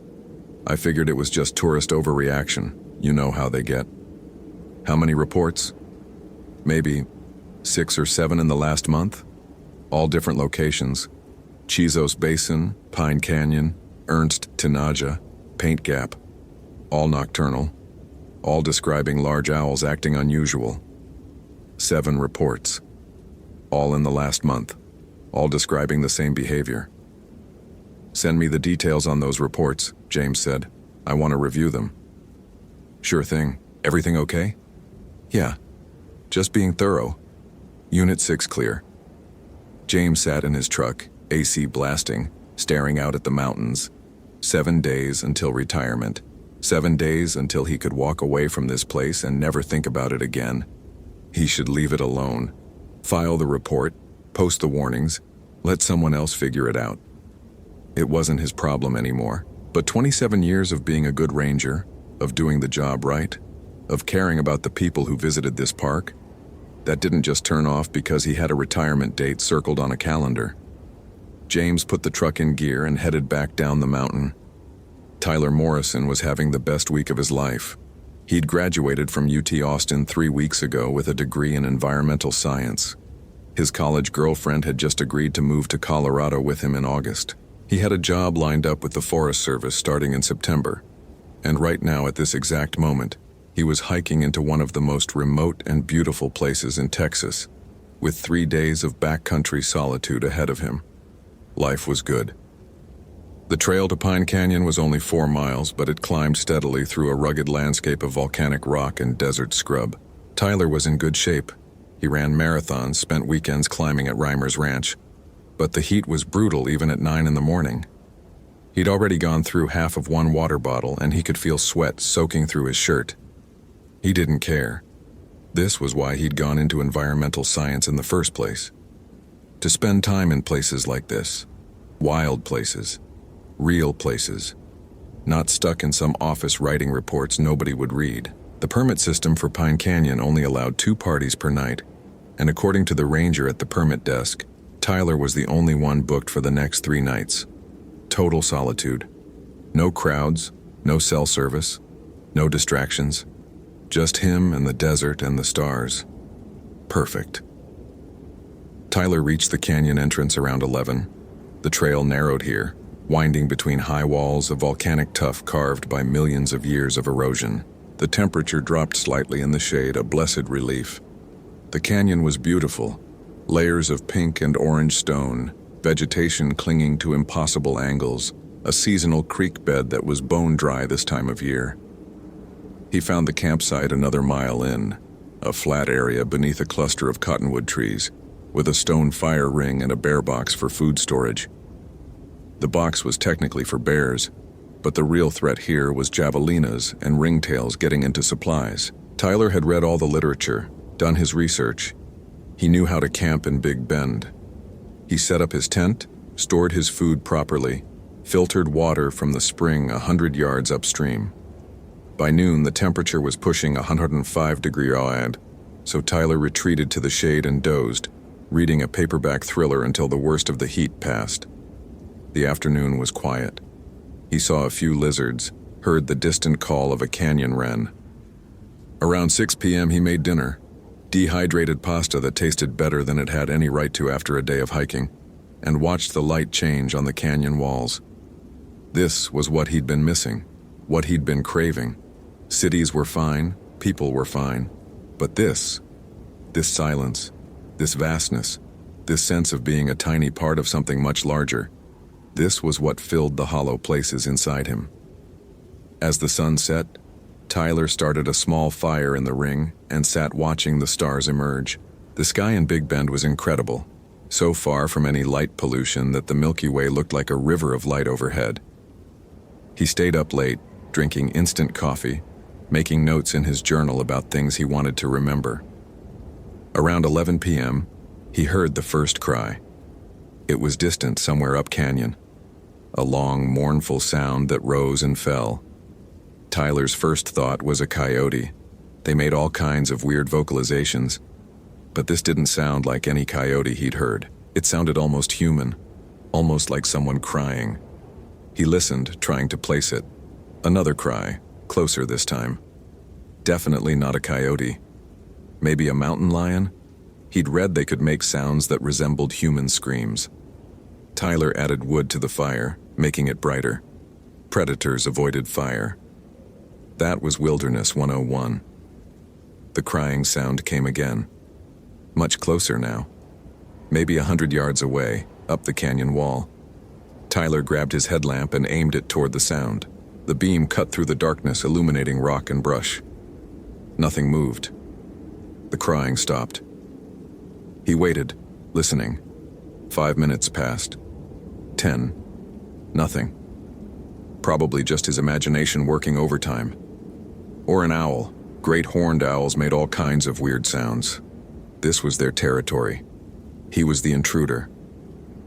Tyler banked the fire and retreated to his tent, zipping the door completely closed. He lay in his sleeping bag, listening to the night sounds of the desert. Wind through the canyon. Insects. The settling creak of cooling rock. And then, very clearly, very close. Footsteps. Not paw steps, not the scrabbling of claws. Footsteps, two-legged footsteps, walking around the perimeter of his campsite. Tyler's heart hammered. There were no other campers. He'd checked the permit board. He was alone out here. Hello? His voice sounded thin, pathetic. Is someone there? The footsteps stopped. Silence. Tyler lay frozen in the dark, every muscle tense, straining to hear. Minutes passed. Nothing. He was being paranoid, working himself up over nothing. This was what happened when you camped alone in an unfamiliar place. Every sound became a threat. Every shadow became a monster. It was just adrenaline and darkness playing tricks. Tyler forced himself to breathe slowly to relax. He was fine. Everything was fine. And then something landed on the roof of his tent with enough force to make the poles flex. Tyler stopped breathing entirely. He could feel the weight of something large pressing down on the fabric above his head. Could hear the scrape of what might have been claws or talons against nylon. Whatever was on his tent was heavy, and it was moving, shifting position, walking slowly from one end to the other. Tyler's hand crept toward the bear spray in the pocket of his tent. His fingers closed around the canister. The weight moved again, settling directly above where he lay, and then it made a sound. Not a bird sound, not an animal sound, a human sound. A woman's voice speaking from inches above his face, separated only by a thin layer of fabric. "Por qué estás aquí?" Tyler nearly screamed. The voice was wrong, too deep, too resonant, like it was coming from a chest cavity too large. And he didn't speak Spanish, but he understood the tone. Accusation, anger, warning. I'm just camping," Tyler stammered. "I have a permit. I'm not..." The voice cut him off, switching to English with an accent he couldn't place. "You should not be here. This place is not for you. Who are you? What do you want?" No answer. The weight on the tent shifted, moved toward the door. Tyler heard the zipper begin to move, sliding down, one tooth at a time, opening the tent from the outside. Tyler exploded into action.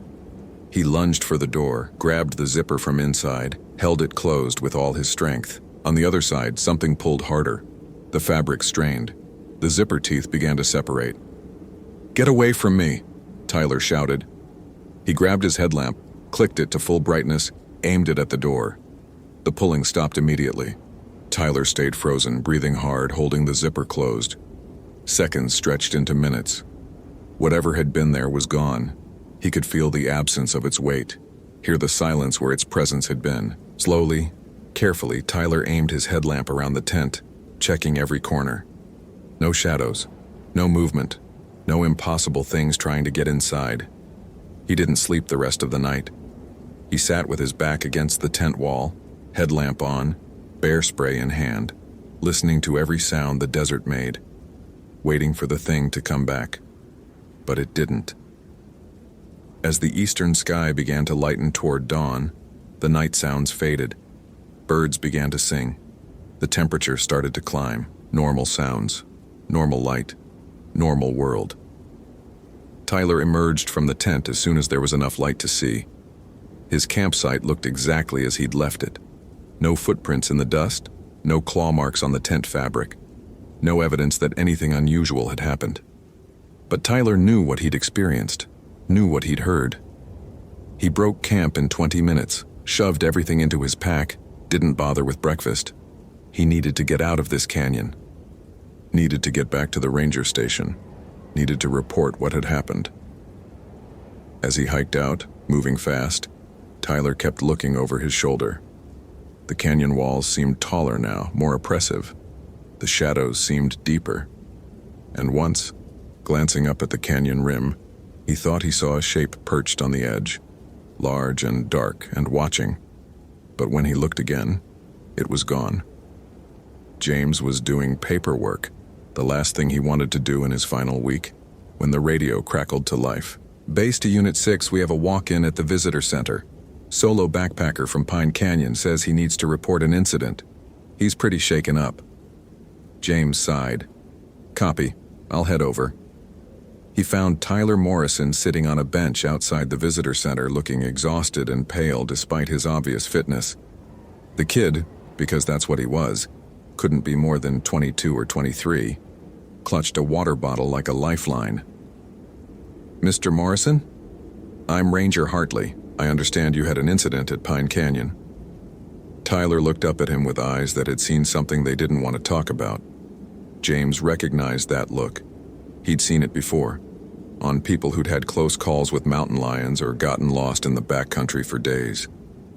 Something was in my camp last night, something that wasn't human. James sat down beside him, pulled out his notebook. Tell me what happened. Tyler did. All of it.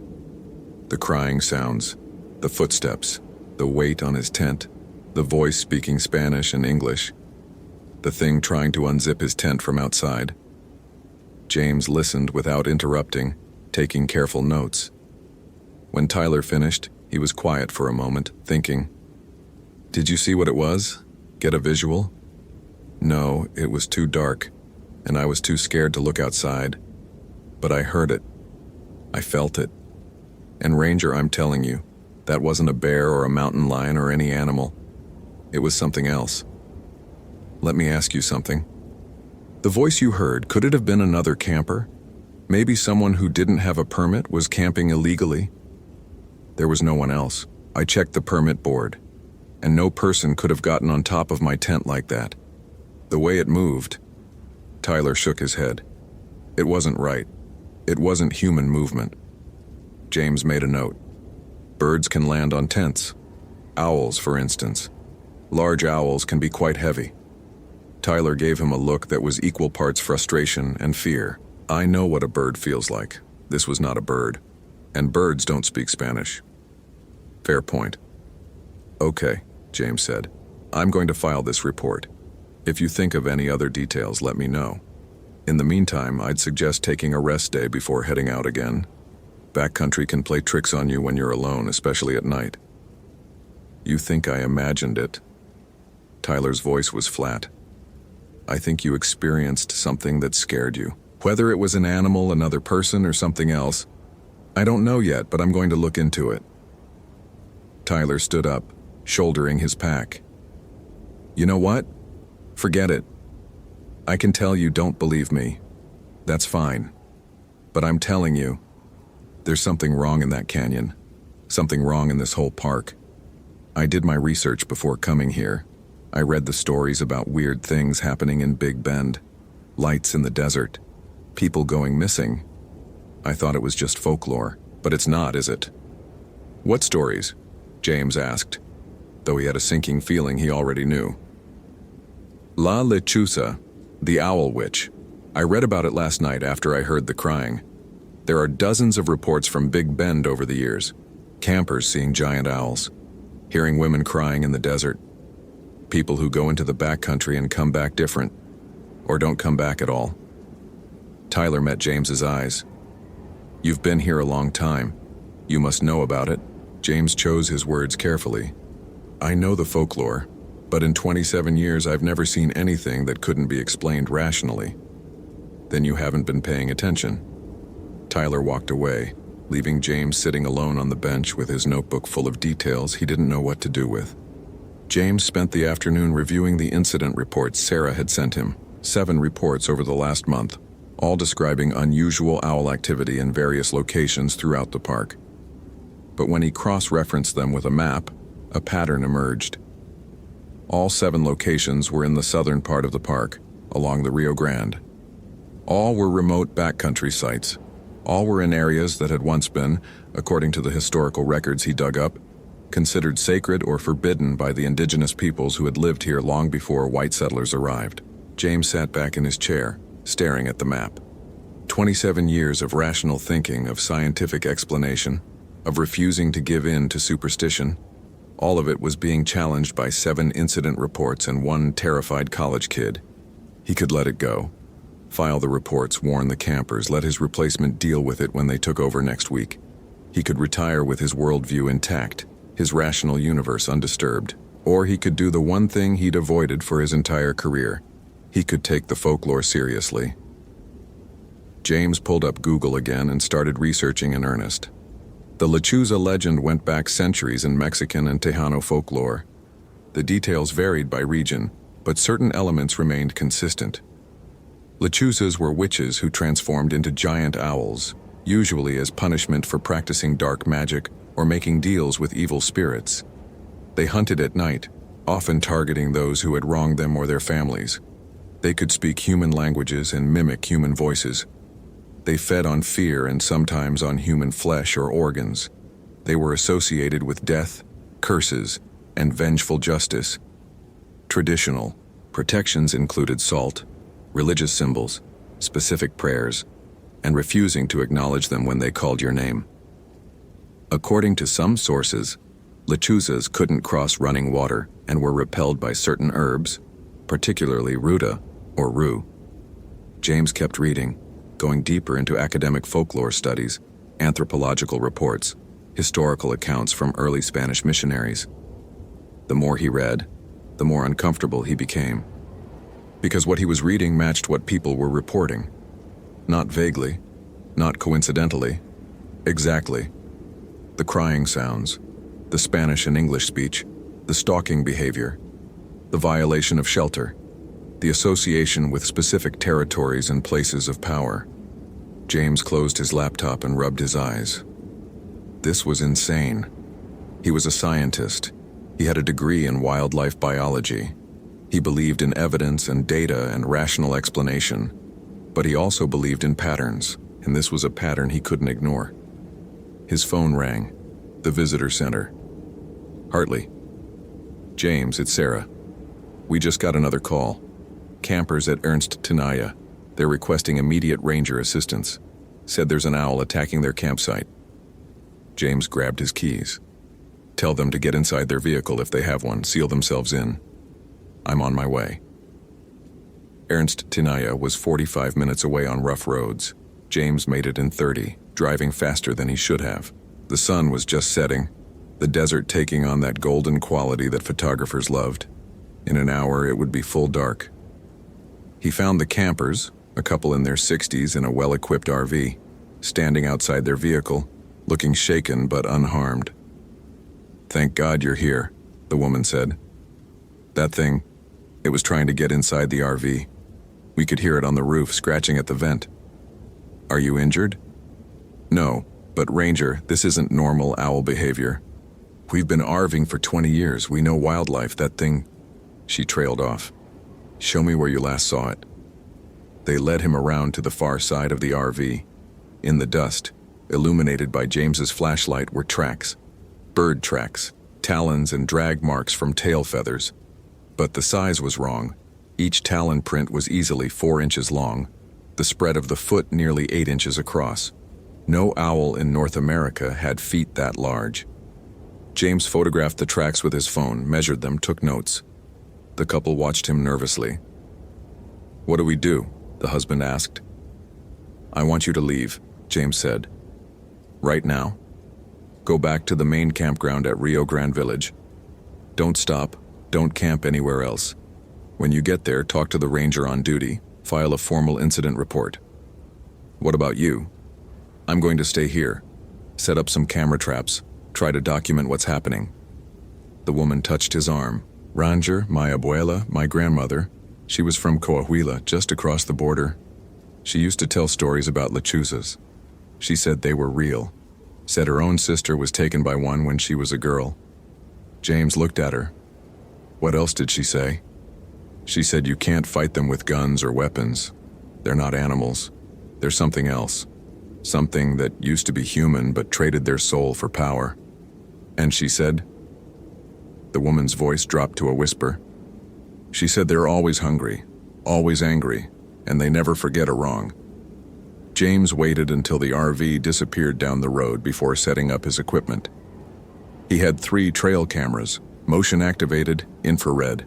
He positioned them in a triangle around the campsite, angles overlapping to ensure coverage. Then he built a fire in the stone ring and settled in to wait. The desert night came on fast, temperature dropping 20 degrees in as many minutes. James sat close to the fire, watching the darkness beyond the circle of light. Above him, stars emerged in their thousands. The Milky Way sprawled across the sky like a scar. This was stupid. He should have left with the RV couple. Should have reported the incident and let search and rescue or wildlife services handle it. Should have spent his last week doing paperwork and avoiding anything that might delay his retirement. But he was here now. Might as well see it through. Around 10 p.m. the crying started. It came from the direction of the tinajas, the water holes that gave this place its name. A long, mournful wail that echoed off the canyon walls. James's skin prickled. It sounded exactly like a woman in distress. He stood up, adding more wood to the fire. The crying came again, closer now. He could hear the echo shifting, changing position. Whatever was making the sound was circling the camp. James reached for his sidearm, a Glock 22, .40 caliber standard Park Service issue. He'd fired it exactly twice in 27 years, both times at rattlesnakes that had gotten too close to visitor areas. He told himself it was just for comfort, that whatever was out there wouldn't require a gun. He wasn't sure he believed that anymore. The crying stopped abruptly. Silence fell over the desert, so complete that James could hear his own heartbeat. He turned slowly, scanning the darkness beyond the firelight, and there at the very edge of the light, perched on a boulder perhaps 30 feet away, was the owl. It was massive, easily 4 feet tall, maybe larger. Its feathers were mottled brown and gray, its ear tufts prominent. Its talons gripped the rock, each toe as long as James's fingers. And its eyes reflected the firelight with an intelligence that was absolutely, terrifyingly, not animal. James stared at it. It stared back. "You're not real," James said quietly. "You're just a bird, a large great horned owl, that's all." The owl tilted its head at an angle no real owl's neck could achieve, and then it spoke. "You don't believe that." The voice was female, accented, old. It came from the owl, but also from somewhere else, as if the desert itself was speaking. James's hand tightened on his gun. "What are you?" "You know what I am. Your people have stories about me. Different words, different names. But you know. Lechuza." The word felt strange in James's mouth. The owl, the thing that looked like an owl, made a sound that might have been laughter. "That is one name. I had another once when I was like you, before I made my choice. You're not real. This isn't happening. Tell me, Ranger." The owl's wings spread wide, impossibly wide. In all your years in this desert, did you never wonder why some places feel different? Why certain canyons echo with voices when no one is there? Why people disappear from trails they know well? Why the old ones warned against traveling at night? James said nothing. His worldview was cracking. the rational framework he'd built his life on collapsing piece by piece. "This land remembers," the owl said. "It remembers who lived here before your people, who honored the old ways, who respected the boundaries between worlds. Your kind comes here now thinking this is a park, thinking nature is something to be managed and controlled and commodified. But you're wrong. This place has never been tame, and it never will be. The people you're terrorizing, they haven't done anything wrong. They have permits. They're following the rules. Your rules, not mine, not the rules that were here first." The owl's eyes gleamed. "But I am not unreasonable. I offer you a choice. 7 days you have left, yes? 7 days until you leave this place. Go now. Tonight. Do not come back. And I will leave your people alone until you are gone. And if I don't, then I will hunt. And this time, I will not simply watch and warn. I will feed." James raised his gun, aimed it at the owl. His hand was steady despite the fear coursing through him. 27 years of professionalism, of protocol, of keeping people safe. He couldn't walk away. "I won't let you hurt anyone." The owl's laughter was like wind through bones. "You think your weapon can harm me? You think bullets touch what I am? I think you've gone to a lot of trouble to threaten me instead of just killing me. Which means you're not as powerful as you want me to believe." The owl's eyes narrowed. For a moment, James thought he'd gone too far. Thought he'd pushed too hard and was about to find out exactly what a lechuza could do to someone who challenged it. But then the owl spoke again, and there was something almost like respect in its voice. "You are braver than most. Or more foolish. Perhaps both."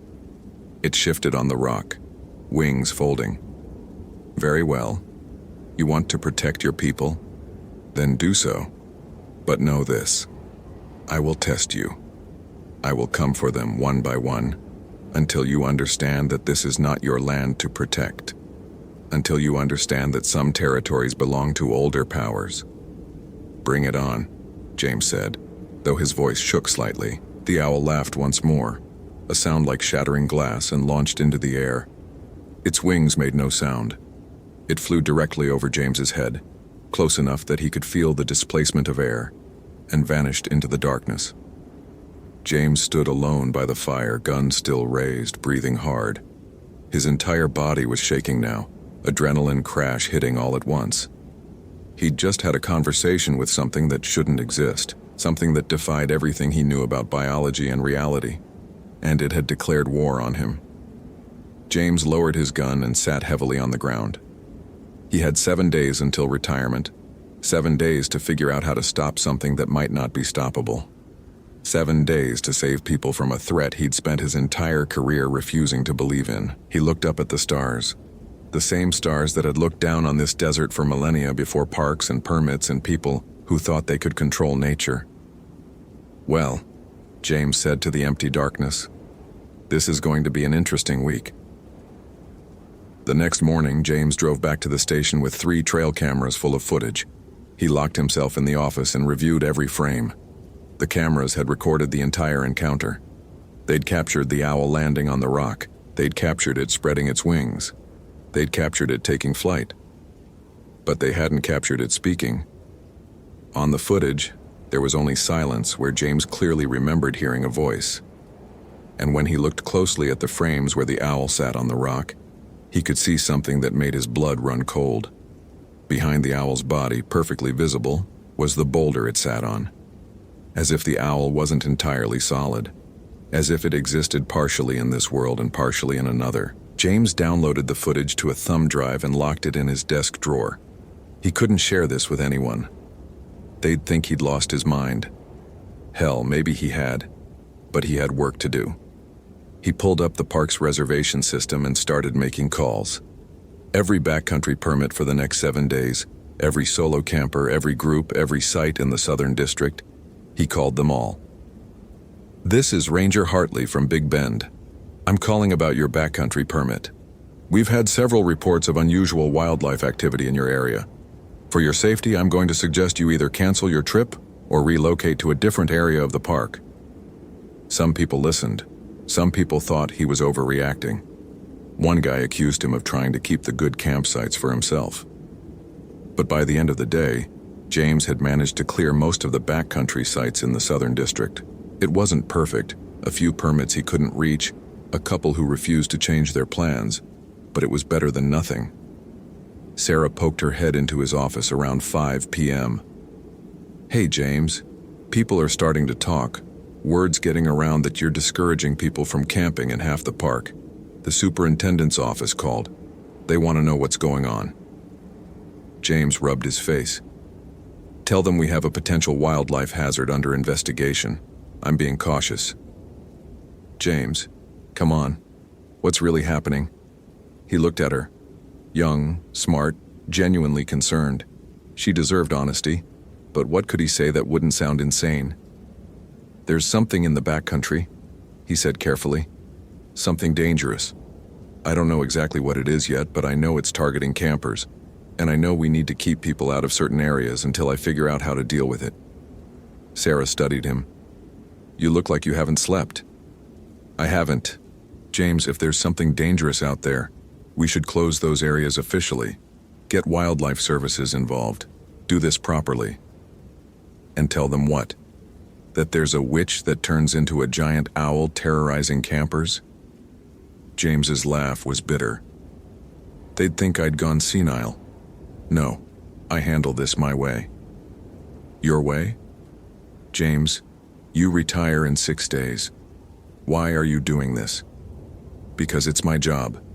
Because people are counting on me to keep them safe. And because..." He paused.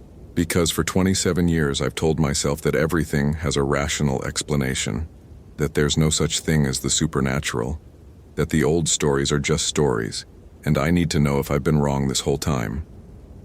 Sarah was quiet for a moment. Then, "Do you need help?" "No, but thank you." She left, and James sat alone in his office as the sun set outside. He had 6 days left. 6 days to stop something he didn't understand with resources he didn't have. He thought about the Lechuza's words. This land remembers. Maybe it was time James started remembering too.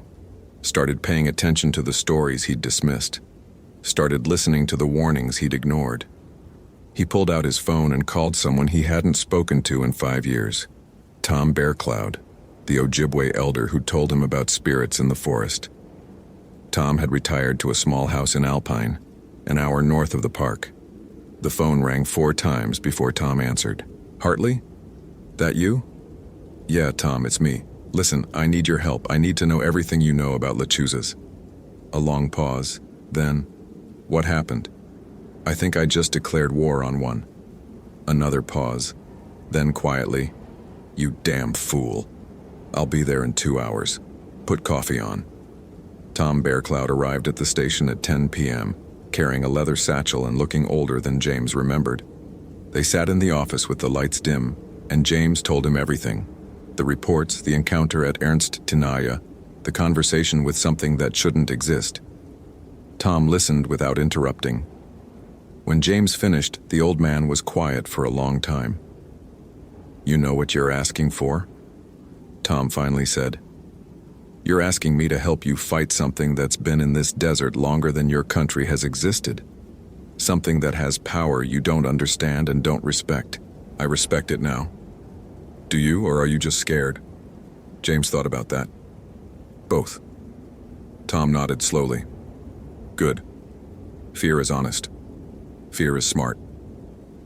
He opened his satchel and pulled out several items. Bundles of dried herbs, small cloth pouches, what looked like carved bone. "What you're dealing with, Lechuza, owl witch, whatever you want to call it, it's not just an animal. It's not even just a witch. It's something that traded its humanity for power. And that kind of magic, that kind of transformation, it has a cost. It twists the soul, makes hunger the only thing left. How do I stop it?" "You don't. Not really. Best you can do is drive it away for a while. Make it hurt enough that it decides easier prey is elsewhere." Tom laid out the herbs. "This is ruta. Rue. Lechuzas hate it. smells toxic to them, and this, he held up a small pouch. Salt and ashes mixed with prayer, not the prayer of your church, older prayers, the kind my people knew before missionaries came. I don't believe in prayer. You don't have to believe, you just have to do it. Tom met his eyes. Listen to me. If you're really going to do this, if you're really going to stand against this thing, you need to understand what you're fighting. It's not evil the way you think of evil. It's wrongness. It's a violation of natural law.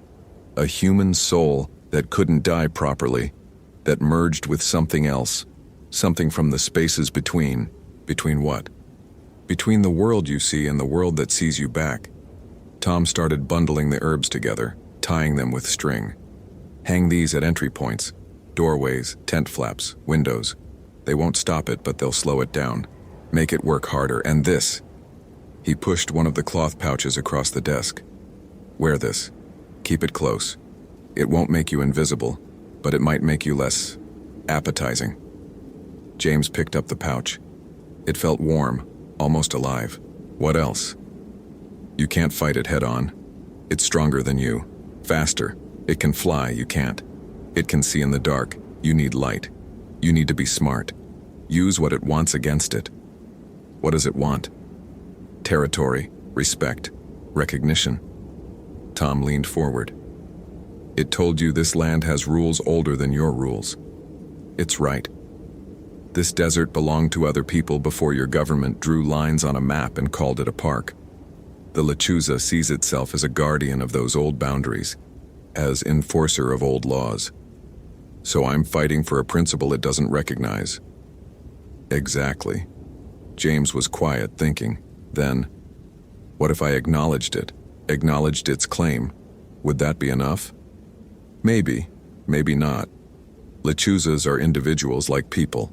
Each one has its own story, its own grudges. This one might just want you gone, or it might want something more. Like what? Like blood. The word hung in the air between them. So either I leave, or someone dies. Those are my options? Tom's expression was grim. Or you die. It offered you safe passage out. That's more than most people get.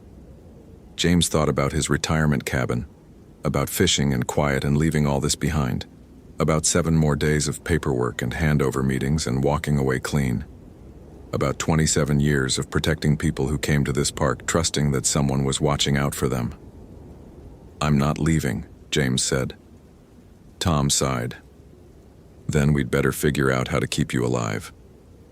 They spent the next 3 hours planning.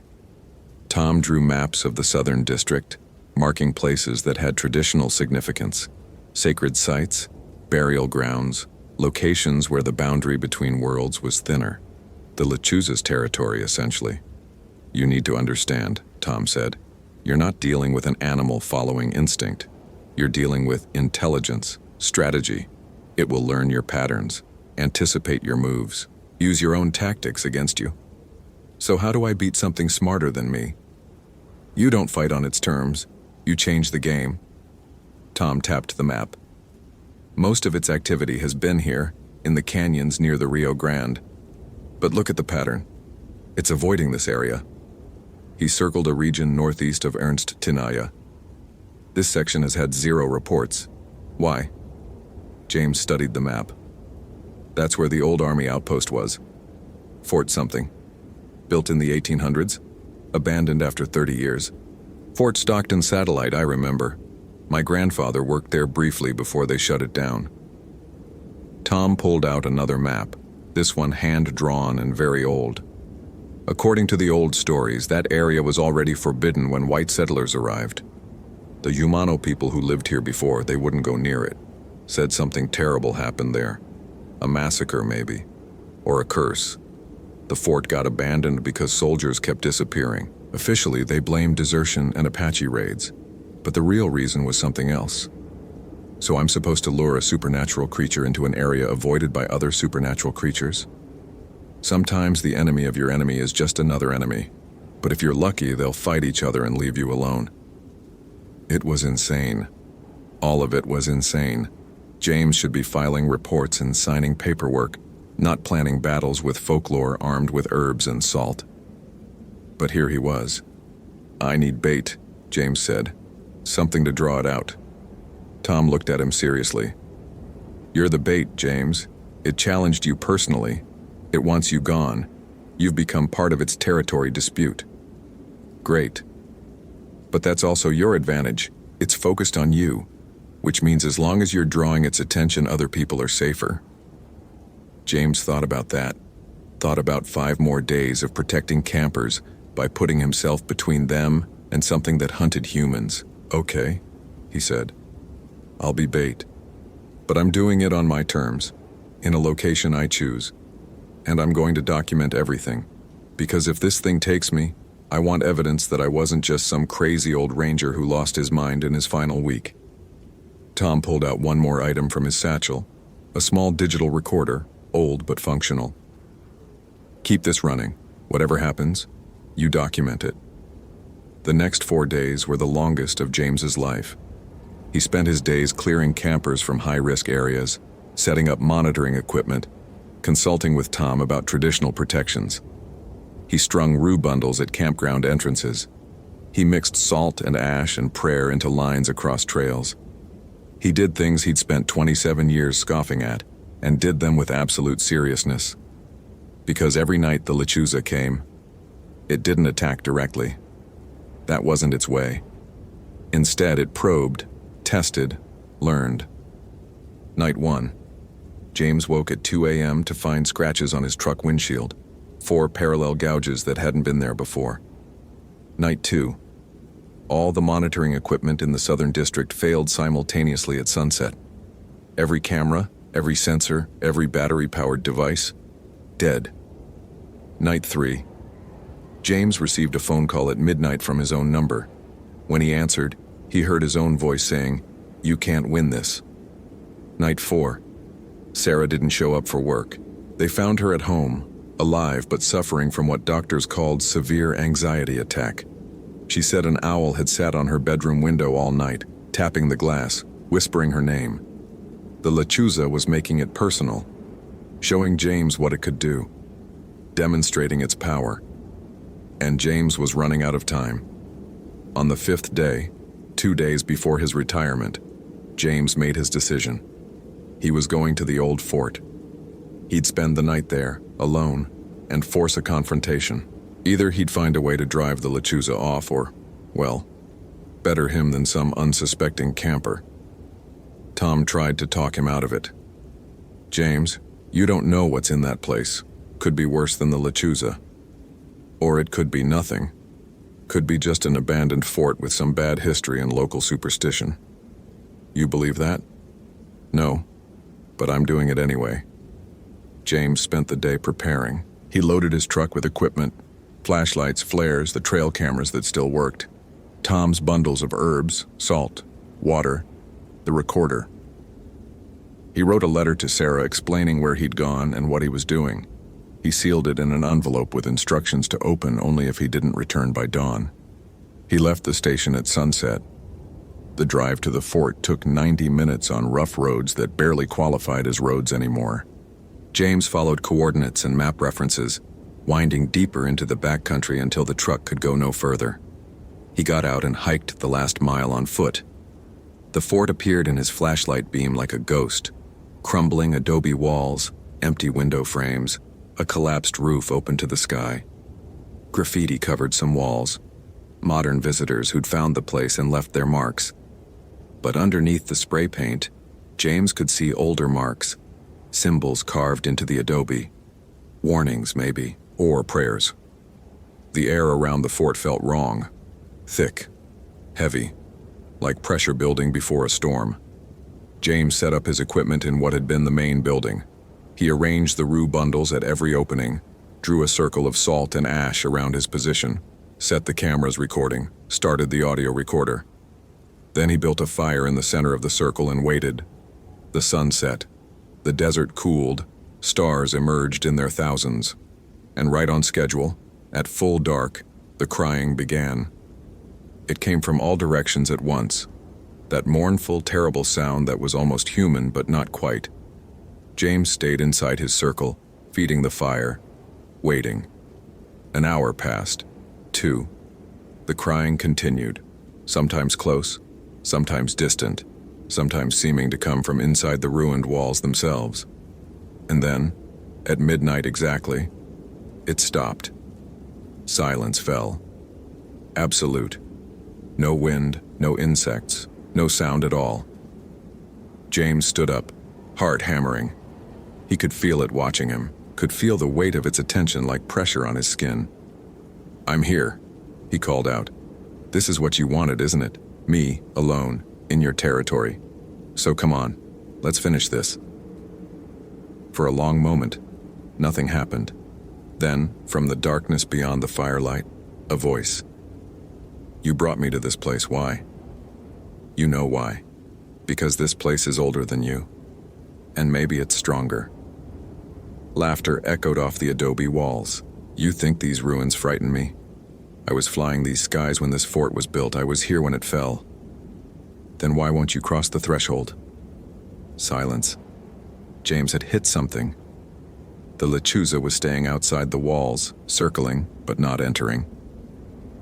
"This place belongs to older things than me," the voice admitted. "Things that have no love for the living, things that feed on death and regret, and the weight of terrible deeds." "Then we're both trapped," James said. "You can't come in. I won't go out. Stalemate. I am patient. You will have to leave eventually. And when you do..." Actually, I had a different idea. James pulled out his phone. No signal, but the voice recording app still worked. He'd prepared a statement, and now he played it. "This is Ranger James Hartley, Big Bend National Park. I am formally acknowledging that the lands comprising the southern district of this park, from Ernst Tinaja to the Rio Grande, constitutes territory claimed by entities predating federal designation. I acknowledge the presence and rights of these entities.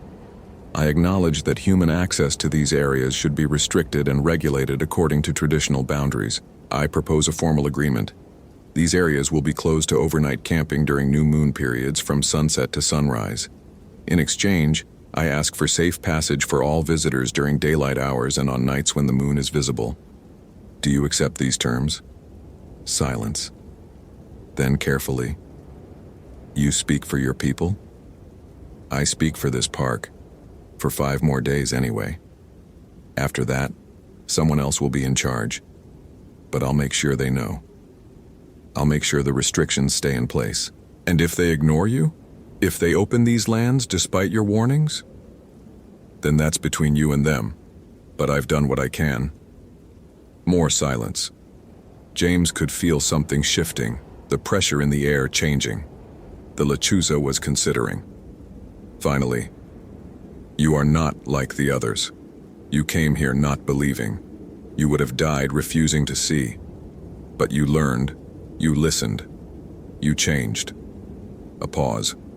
"Very well. I accept your terms. The new moon will be mine. The rest of the month I will hunt elsewhere. And the people you've already scared? They'll be left alone? They will remember me, but I will not return for them." The voice softened slightly. "You were brave, Ranger. Foolish, but brave. Few would have stood against me. Fewer still would have sought to understand rather than destroy. I'm a ranger. It's my job to protect both the people and the park. That includes respecting what the park really is." "What it really is," the voice repeated thoughtfully. "Yes, your people never understood that. But perhaps you do now." James felt the presence withdrawing, the pressure lifting. The lechuza was leaving, accepting his terms, agreeing to boundaries. "Wait," James called out. "One more thing, what were you before you became this?" Silence. Then, so quietly he almost missed it. "I was a mother. My children were taken by soldiers, murdered. I made a bargain for power to punish those who took them. And when that was done, I had nothing left but hunger and anger and memory. I have been this way for 200 years. I do not remember kindness. I do not remember mercy. I remember only territory and vengeance." "I'm sorry," James said, and meant it. "So am I." and then she was gone. James felt it clearly, the moment when the Lechuza's attention withdrew completely, leaving him alone in the ruins with just the fire and the stars. He stood there for a long time, breathing hard, unable to quite believe he'd survived, that he'd negotiated with a creature from folklore and lived. Eventually, he sat down, fed the fire, and waited for dawn. James Hartley retired on schedule 2 days later. His replacement was a young ranger named Martinez, fresh out of training, eager to prove himself. James spent those final 2 days briefing him extensively on the Southern District restrictions. New moon closures, James emphasized. Non-negotiable. I don't care if people complain or if it seems superstitious. Those areas stay closed from sunset to sunrise during new moon periods. Can I ask why? James thought about how to answer that. He could tell the truth, that there was something in those canyons that hunted humans, something that had negotiated territory rights with a retiring ranger. But that would sound insane. Instead, he said, wildlife protection. There are species in those areas that are extremely sensitive to human disturbance during certain lunar cycles. The restrictions are based on extensive observation and traditional ecological knowledge from indigenous consultants. It was true, in a way. Martinez accepted it, added the restrictions to his procedures manual, and promised to enforce them. James spent his last hours at the station cleaning out his desk, saying goodbyes, trying to process everything that had happened. Sarah hugged him, told him she'd miss him. Tom stopped by with a bottle of whiskey and a knowing look. "You survived," Tom said simply. "Barely. That counts." On his final evening, James drove back to Ernst Tinaya one last time. He sat by the fire ring where he'd first encountered the Lechuza, watching the sun set over the desert. He'd spent 27 years believing in rational explanations, in science over superstition, in manageable nature and documented phenomena. And in 1 week, all of that had been turned upside down. The world was bigger and stranger than he'd wanted to admit. There were things in the desert, in all wild places probably, that didn't fit into neat categories. Things that remembered when humans forgot. Things that had rules and territories and power that predated GPS coordinates and park boundaries. James had protected people from those things in the end, had negotiated a truce, had bought safety at the cost of his certainty about how reality worked. Was it worth it? He thought about Tyler Morrison, who'd survived his encounter and gone on to his Forest Service job. About the RV couple, who were alive because James had listened to their fear instead of dismissing it. About all the future visitors who would camp under restrictions they didn't understand, but which would keep them safe from things they'd never see. Yeah, it was worth it. As the last light faded, James thought he saw a shape on a distant ridge, large, winged, watching. He raised his hand in something that might have been a wave or a salute or an acknowledgement. The shape spread its wings and flew south toward the Rio Grande, disappearing into the gathering dark. James drove away from Big Bend that night and never returned. He bought his fishing cabin in East Texas like he'd planned. Spent his days on quiet lakes, catching crappie and catfish, reading books in the shade. But sometimes on nights when the moon was new and the darkness felt heavy, he'd sit on his porch and listen. And sometimes he'd hear, very faintly, carried on wind from the southwest, the cry of something that was and wasn't an owl, and James would raise his coffee cup to the darkness. A toast to boundaries respected, to territories acknowledged, to the understanding that some places in this world belong to older powers. And he'd remember the week he learned that being a ranger meant protecting people not just from the wilderness they could see, but from the wilderness that saw them back. The desert keeps its secrets. The night has its hunters, and somewhere in Big Bend, on moonless nights, something flies between the canyons. Something that remembers when it was human, and hungers for a world long gone. But it hunts according to rules now. Boundaries negotiated by a retiring ranger who learned in his final week that respect matters more than understanding, that acknowledgement matters more than belief, that some territories are eternal, no matter what maps we draw, and that's enough.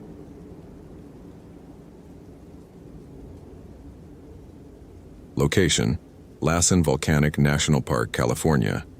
Date: August 19, 2019. Day 87 alone in the tower, and Kyle had started talking to himself. Not just muttering or thinking aloud, actual conversations complete with pauses for the imaginary other person to respond. He'd catch himself doing it and laugh, the sound sharp and strange in the enclosed space of the fire lookout cabin.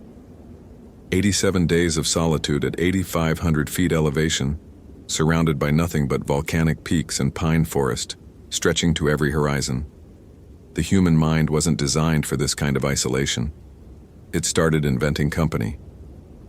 Kyle stood at the windows that formed all four walls of the lookout cabin. A 14 by 14-foot glass box perched atop a 40-foot tower like a lantern on a pole. 360 degrees of visibility, able to see for 30 miles in every direction on a clear day. His job was simple: watch for smoke. Spot fires before they grew from cigarette-sized to catastrophe-sized. In a drought year like this one, with California burning and the Forest Service stretched thin, fire lookouts weren't romantic throwbacks. They were essential. The sunset was painting Lassen Peak orange and purple, the 457-foot volcano dominating the northern view like a broken tooth. Wisps of steam rose from fumaroles on its flanks, reminders that the mountain had erupted as recently as 1915 and could do so again.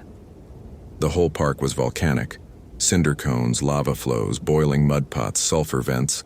Standing water steamed. The ground was warm to the touch in places. It was beautiful and alien and utterly indifferent to human presence. Kyle had been alone since June 1st.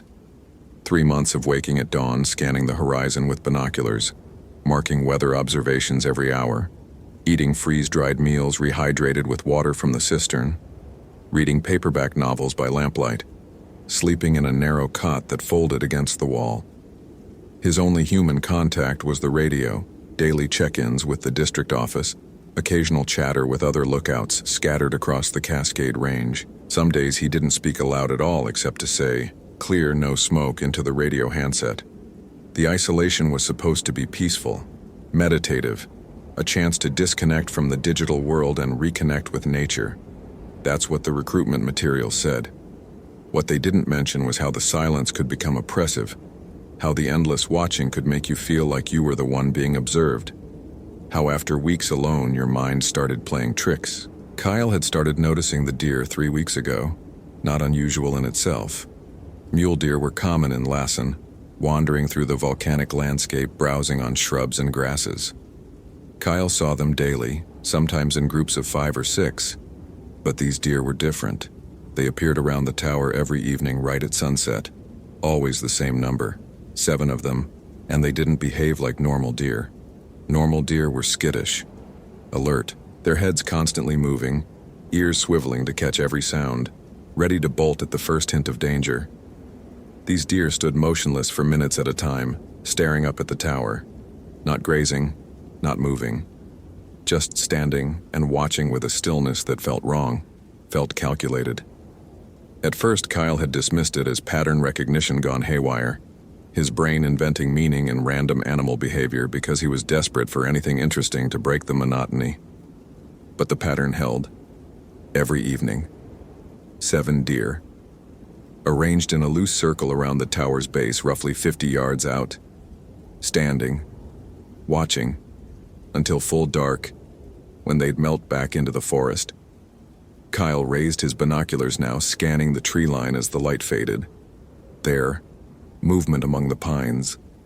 1 deer stepped into the clearing, followed by another, then a third, 4, 5, 6, 7. They emerged from different directions but with an odd synchronization, as if responding to a signal Kyle couldn't perceive. He focused the binoculars on the nearest one, a large buck with an impressive rack of antlers. Through the magnification, he could see details: the texture of its coat, the darkness of its eyes, the way it stood completely still except for the occasional flick of its tail. And then it moved its head, turning to look directly at the tower, and Kyle's stomach tightened. The movement was wrong. Not dramatically wrong, not grotesquely wrong, just off. The head rotated too smoothly, too much like a mechanical gimbal and not enough like a living animal's natural motion. And when the deer shifted its weight, its front legs bent in a way that made Kyle's hindbrain scream wrongness. The joints seemed to have too many angles, the hooves planted at a slightly incorrect angle to the ground.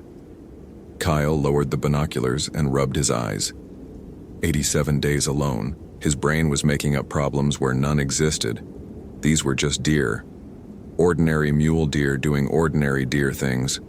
The odd behavior was his own perception, warping under the weight of solitude.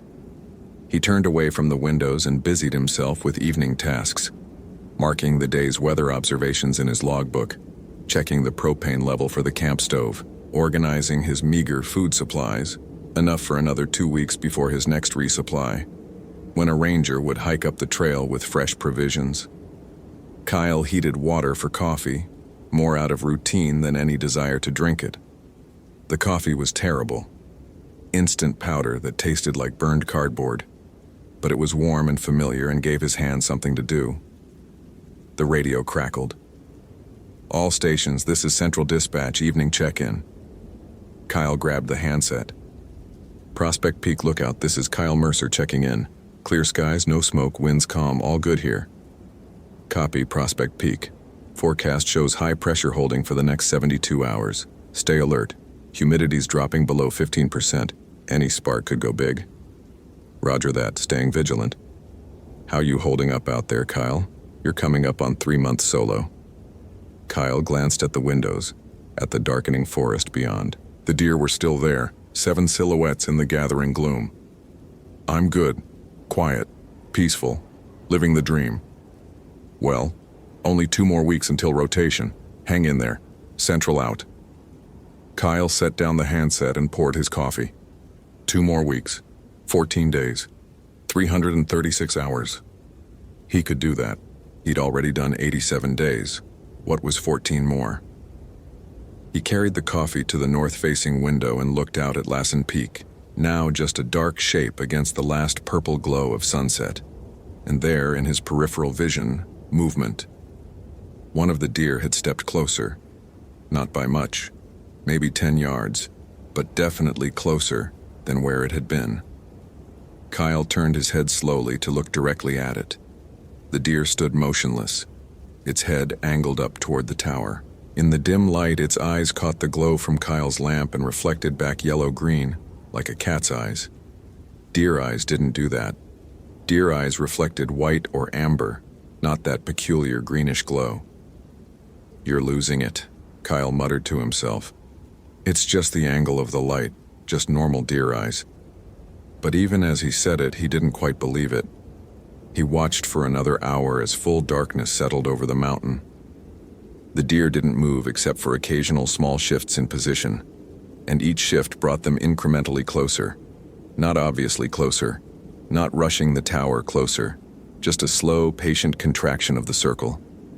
By the time Kyle could no longer see them in the darkness, just vague shapes among trees, they'd closed the distance from 50 yards to maybe 30. Kyle pulled the curtains across the windows. Thin fabric that wouldn't stop anyone from seeing in if they tried, but at least created the psychological comfort of a barrier. He folded down his cot and lay on it fully clothed, staring at the ceiling. Sleep didn't come easily at the best of times up here. The altitude, the isolation, the endless quiet, broken only by wind and the occasional owl. Tonight it was worse. Every small sound made him tense. A gust of wind rattling the guy wires that stabilized the tower. A branch scraping against the metal support legs. Something that might have been footsteps on gravel but was probably just his imagination. Somewhere around midnight he finally drifted into uneasy sleep and woke to the sound of something walking around the tower. Kyle sat up instantly, heart hammering. Moonlight filtered through the curtains, providing just enough illumination to see the cabin's interior. He checked his watch. 3:47 a.m. Outside, the footsteps continued, a slow, deliberate circuit of the tower's base. Not human footsteps. The rhythm was wrong for bipedal movement. 4 feet, definitely 4 feet, but the gait wasn't right. The spacing between steps was irregular, as if whatever was walking couldn't quite remember how quadrupedal locomotion was supposed to work. Kyle moved silently to the east window and pulled the curtain back an inch. The tower stood in a small clearing surrounded by pine forest, 40 feet of metal and wood elevating the cabin high enough to see over the trees. Directly below, illuminated by moonlight, was one of the deer. It was walking in a circle around the tower's base, its head tilted up at an unnatural angle, staring at the cabin above. As Kyle watched, it completed the circuit and began another lap. The movement was mechanical, obsessive, not an animal checking its territory or looking for food. This was something else. This was reconnaissance. Kyle let the curtain fall and backed away from the window. His rational mind offered explanations. Nocturnal animals were active at night. Deer sometimes exhibited unusual behavior. He was sleep-deprived and misinterpreting normal wildlife activity. But the animal part of his brain, the part inherited from ancestors who'd survived by recognizing predators, was screaming danger. He went to the radio and picked up the handset, then hesitated. What was he going to say? That a deer was walking around his tower and it made him uncomfortable? Central Dispatch would think he'd cracked from isolation. They might pull him off the mountain early, mark him as unsuitable for solo assignments. His career would be over before it properly started. Kyle set down the handset without transmitting.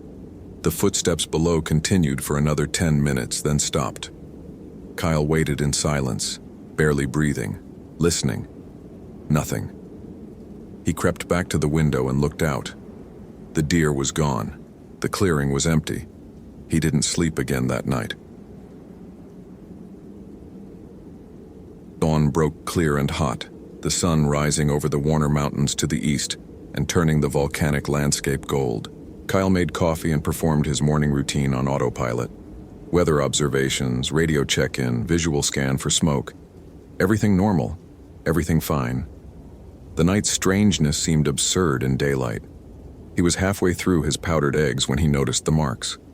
From the cabin's elevation, Kyle could see the ground clearly around the tower's base. The area was mostly bare earth and volcanic gravel, with sparse grass and low shrubs. Easy to spot any disturbance. And there in the dusty soil were tracks. Dozens of them, not arranged in the scattered random pattern of animals passing through. These tracks formed concentric circles around the tower. Multiple laps, overlapping, as if something, or several somethings, had walked around and around the structure throughout the night. Kyle grabbed his binoculars and focused on the tracks. They looked like deer tracks. The distinctive split hoof shape was clear, but the depth was wrong. Too uniform, as if whatever made them had exactly the same weight on each foot, distributed with mechanical precision. Real animals shifted their weight, left deeper impressions on some steps, lighter on others. These tracks were eerily consistent, and there was something else. Mixed among the deer tracks were others, similar in shape but larger, with a different depth pattern, as if whatever made them had more weight distributed over a smaller surface area. The spacing suggested a longer stride. Kyle traced the line of these larger tracks with his binoculars, following them from the clearing into the tree line, and something was watching him. At the forest edge, barely visible among the pines, stood one of the deer. The large buck from last night, antlers spreading like skeletal hands. It was completely motionless, oriented directly toward the tower, and even from this distance Kyle could feel its attention focused on him with laser intensity. He lowered the binoculars. When he raised them again, the deer was gone. Kyle spent the day trying to distract himself with work.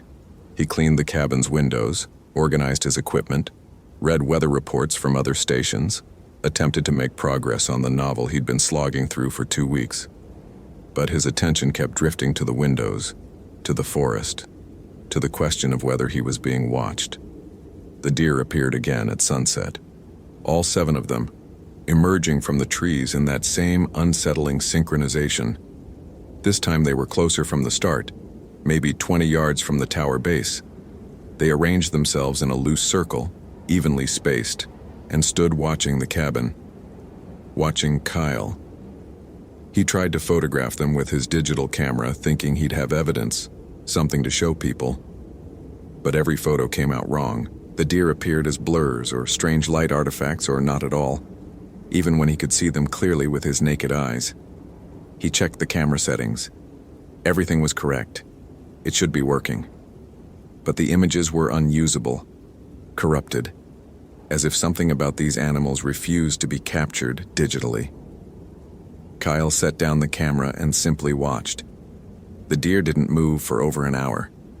Then, as if responding to an unheard signal, they all took one step closer, perfectly synchronized. Then another step.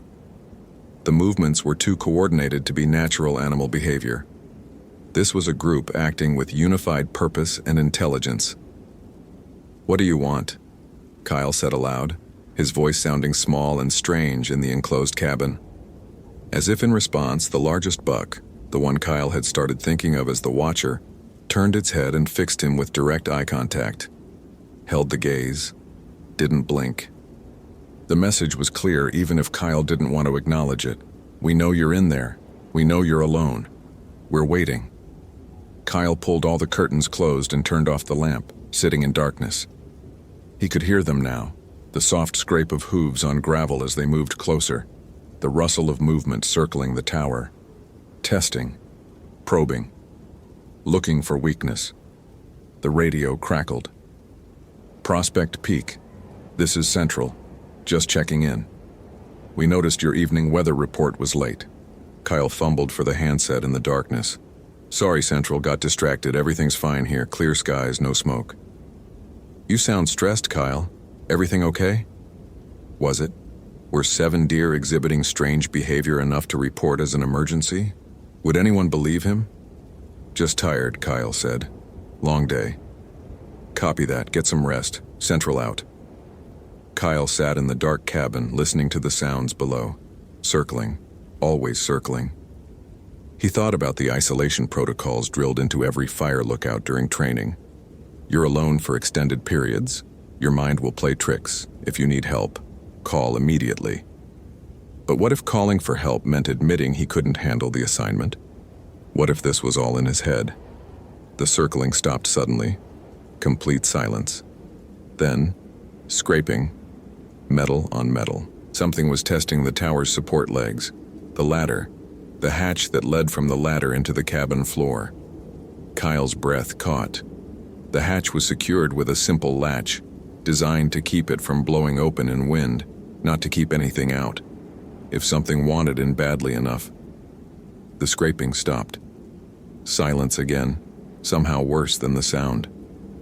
Kyle sat frozen in darkness for what felt like hours. Eventually, exhaustion overcame fear and he dozed in the chair, waking repeatedly to check the windows, seeing nothing but darkness and occasionally catching a glimpse of movement at the edge of the clearing. When dawn finally came, the deer were gone, but the tracks had multiplied.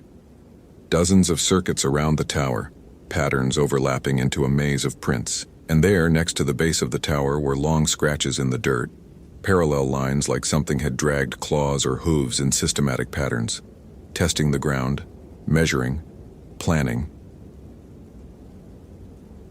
Day 88, day 89, day 90.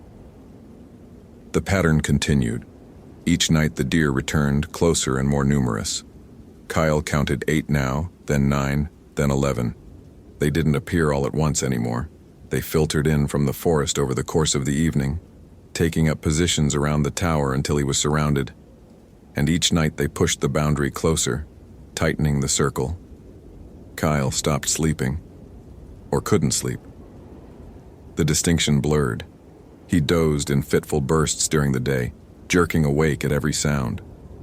At night, he sat at the windows with binoculars and his emergency spotlight, watching the deer watch him. Sometimes one would break from the circle and approach the tower base, sniffing at the support legs, nosing at the ladder. Then it would retreat, and another would take its place, as if they were taking turns investigating, gathering information. The scratches on the ground grew more elaborate. Not random marks now, patterns, circles and lines radiating from the tower like a diagram. Kyle tried to photograph them during the day, but again the images wouldn't capture properly. The marks appeared as light anomalies or blank spaces, as if something in their nature resisted documentation. He called Central Dispatch less frequently, keeping his reports brief and professional. Any hint of paranoia or fear would mean immediate extraction, psychological evaluation, end of assignment. He couldn't let that happen. Not yet. He needed to understand what was happening first. Needed proof. On day 92, Kyle found the remains. He'd descended the tower for the first time in days. A dangerous decision, but he'd run out of water and the cistern was at ground level. The ladder descent felt endless, every step taking him closer to the circle's edge, closer to where they gathered each night. He carried his spotlight and a can of bear spray even though he knew neither would help if they were waiting. They weren't. The clearing was empty in the harsh afternoon sunlight. Kyle filled his water jugs quickly, trying not to look at the elaborate scratch patterns in the dirt. But something caught his eye at the forest edge, a shape that didn't belong. He approached cautiously. It was a deer, a normal deer, or what remained of one. The carcass was days old, torn apart by scavengers, but the head was intact, and Kyle could see immediately the difference. This deer's skull structure was normal. Its eye sockets were properly aligned. Its jaw articulated correctly. It was, in every way, an actual deer. Unlike the things that visited his tower at night. Kyle stumbled back to the ladder and climbed frantically, hands shaking. Once inside the cabin, he locked the floor hatch, a futile gesture. The latch was flimsy, and sat with his back against the wall. His mind raced through implications he didn't want to accept. Those things weren't deer. They wore the shape of deer the way Kyle wore his ranger uniform. As a disguise, a costume that almost worked but couldn't quite hide what was underneath. The radio crackled. Not a call-in, just static. But underneath the static, something else. A sound like breathing. Or like many things, breathing in unison. Kyle grabbed the handset. "Central, this is Prospect Peak. Do you copy?" The breathing continued, overlaid with what might have been voices whispering in harmony. Not words. Just sound shaped like communication. "Central, respond." Kyle's voice cracked. "I need extraction. There's something wrong here. I need immediate extraction." The static cleared. Central Dispatch's voice came through normal and professional. "Prospect Peak, we didn't copy your last transmission. Please repeat. I need extraction. Now, there's..." Kyle stopped. How could he explain? "There's a situation here. I'm not safe. Are you injured?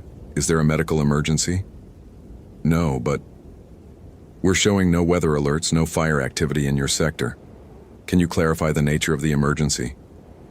Kyle looked out the window. The deer were emerging early today, the sun not even touching the horizon yet. 12 of them. No, 14. They arranged themselves in the now familiar circle, but tighter, closer. Maybe 15 yards from the tower base. Close enough that Kyle could see details even without binoculars, could see how their legs bent at joints that didn't match the underlying bone structure, how their eyes didn't blink often enough, how their mouths hung slightly open in expressions no real animal would make. "There are animals surrounding my position," Kyle said carefully. "They're behaving in a threatening manner. I don't feel safe." A long pause. Then, "Kyle, are we talking about deer? You're reporting deer as a threat?" "They're not..." He caught himself. "They're exhibiting unusual behavior. I believe I'm at risk." Another pause, longer this time.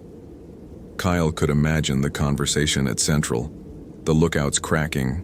3 months solo was too much. We need to pull him before he hurts himself. "Kyle, listen carefully.